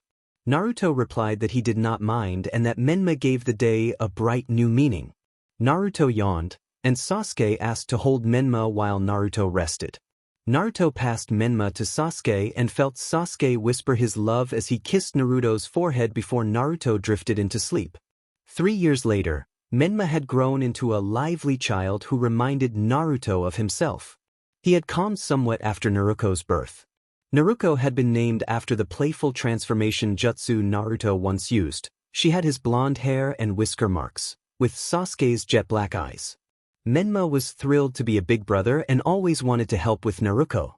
Naruto was in the kitchen preparing dinner when Menma and his fox companion, Minato, came rushing in. Menma excitedly tugged at Naruto and insisted that he come see something. Naruto followed Menma to the living room. Sasuke lay asleep on the couch with Naruto resting beside him. A black two-tailed fox, Itachi, slept protectively near Sasuke, mirroring its namesake's watchful nature. Naruto admired how peaceful the scene looked and smiled at how completely Sasuke devoted himself to their daughter. Menma tried to stifle his giggles and held up a camera with a mischievous grin. Kurama, ever playful, suggested in Naruto's mind that it was a perfect photo opportunity, and Naruto mentally scolded Kurama for being evil with a laugh. Naruto took a quick picture of the scene before leading Menma quietly out of the room, mindful that Sasuke was exhausted from his intense training as Naruto's personal guard. Sasuke's POV. Sasuke slowly woke to the sound of quiet whimpers and the feeling of small hands tapping at his chest. Takaryu hinted in Sasuke's mind that their daughter might be hungry. Sasuke stretched and felt someone take Naruto from him. He opened his eyes to see Naruto holding Naruto. Sasuke rose, stretching the muscles cramped from sleeping on the couch, and offered Naruto a brief kiss on the cheek. Sasuke asked how long he had been asleep, and Naruto told him it had been about an hour and that dinner was ready. At the table they discussed Menma's training. Naruto and Sasuke agreed it was time to begin preparing Menma for the Ninja Academy in 3 years. They instructed him to keep his demonic abilities private for now, revealing that only a few trusted people knew about Sasuke's own demonic half. If Menma felt he could trust someone, he could choose to confide in them later. Their training started with the basics: throwing shuriken, substitution techniques, clone jutsu, and transformation jutsu. They were unsure whether Menma would inherit Naruto's wind chakra or Sasuke's fire and lightning affinities. When Menma was 6, they planned to begin teaching him to sense and control chakra and to attempt higher-ranking jutsu. Naruto intended to introduce Bija-related techniques and the fox cloak when Menma was ready. They planned similar training for Naruto, who also had a 9-tailed fox within her named Chizuru. Naruto's POV. Later that night, Naruto showed Sasuke the photo he had taken earlier and told him that he had never seen Sasuke look so vulnerable. Naruto warned that his fangirls would never forgive him if they saw the photo. Sasuke told Naruto that he would never dare show it to anyone. Naruto grinned foxily and teased that it was tempting as he playfully kept the photo away from Sasuke to prevent him from taking and destroying it. Sasuke remarked that he did not know who was worse, Naruto, Menma, Kurama, or Shuichi. Kurama thought that it would easily be him, since his son had not seen some of the things he had seen during his lifetime. Sasuke sighed and said that at least he knew who to blame for the photo, and he suggested it should go into the family album as he collapsed face first onto the bed. Naruto asked if Sasuke knew he would never truly blackmail him. Sasuke replied that he did know and that Naruto was not that kind of person. Sasuke sighed contentedly as Naruto gave him a back massage and his muscles slowly relaxed under the touch. Naruto treasured his family, his loving husband Sasuke, who always made time to show how much Naruto meant to him, Menma, their mischievous son who was a lot like Naruto and wanted to become a great ninja like his fathers, Naruko, their angelic little daughter who might become a troublemaker if she were anything like Naruto, and Kurama, the 9-tailed fox who had grown close to Naruto after a rocky beginning. Naruto missed those who had greatly affected him in the past but still loved them and treasured the sacrifices they had made. Sasuke's point of view. Several years had passed since Naruto and Sasuke had Naruto. Menma was now 6 and attending the same ninja academy where Naruto and Sasuke had first begun their journey together. Naruto was 3 and resembled Naruto in many expressions. A month earlier, Naruto and Sasuke had welcomed twins, completing their family. They named the boy Naruto and the girl Natsuke, combining parts of Naruto's and Sasuke's names. The twins shared Sasuke's facial features and had 2 whisker marks on their cheeks like their parents rather than 3 like their older siblings. Naruto had Naruto's blonde hair and Sasuke's dark eyes. Natsuke had Sasuke's black hair and Naruto's blue eyes. Much like Sasuke, both Naruto and Natsuke had inner companions that resembled dragon birds similar to Takaryu. Gawain resided within Naruto and Maruga within Natsuke. Yoko and Kushina had another litter of 4 pups, whom Naruto and Sasuke named Sarada, Jiraiya, Boruto, and Himawari. The day had come for Naruto's inauguration as Hokage. Menma and Naruto stood quietly by Sasuke's side on the roof of the Hokage Tower, excited as they watched Naruto being sworn into office. Naruto wore a cloak that proclaimed him the 7th Fire Shadow. Naruto's face had already been carved into the mountain beside Kakashi's. Sasuke and Naruto had left the twins at home with some clones to watch over them since they were not old enough to attend the ceremony. Even Kurama wanted to attend. Everyone was proud of Naruto as he finally achieved his dream of becoming Hokage and had earned the love and respect of the village. Kakashi announced Naruto as the 7th Hokage and placed the hat on his head. The crowd erupted in cheers and roars, Kurama's voice rising above the rest. Naruto raised a hand to quiet everyone, a smile on his face and tears forming in his eyes. Naruto thanked the village for coming, spoke about his lifelong dream to become Hokage and to have the love and respect of the people, and reflected on discovering his relation to great predecessors and the sacrifices of his family. He promised, like those who had come before him, to protect those he loved and everyone in the village. He acknowledged that many had once doubted him and feared him because of the tailed beast sealed within him, but he said he had proven his strength and conviction to save the village and would continue to use his powers to uphold the peace established after the Great Ninja War.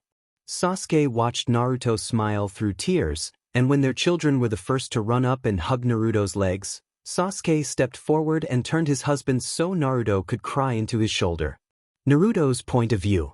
After the ceremony ended and Naruto had dried his tears, Sasuke and the children planned a special dinner to celebrate. Menma asked for a piggyback ride, and Sasuke scooped him onto his shoulders without replying. Menma called for Kurama, and laughter and warmth filled the house as the family prepared the celebratory meal together. Naruto asked if she could have one too. Kurama replied that it was fine, shifted into his fox form, and scooped her up with his tails before placing her on his back. The children always called Kurama uncle because he loved them almost like his own, and it did not bother him after all, they were family. Naruto shrieked with joy as she rode on Kurama's back. As the children grew older, Sasuke and Naruto told them stories about their adventures and what they had been through. Menma proudly announced that when he grew up he wanted to become a great ninja and a Hokage like his father. Naruto smiled, took off his Hokage hat, and placed it on Menma's head, telling him that he was certain Menma would achieve that someday. Sasuke smiled too at their eldest child's dream. It had once been his as well. Sasuke thought privately that Menma resembled Naruto so much and that one day, when Menma had children of his own, he would tell them stories of both their adventures. He believed their clan would be remembered across the lands as heroes. Naruto smiled at that thought and mentally replied that he would have it no other way.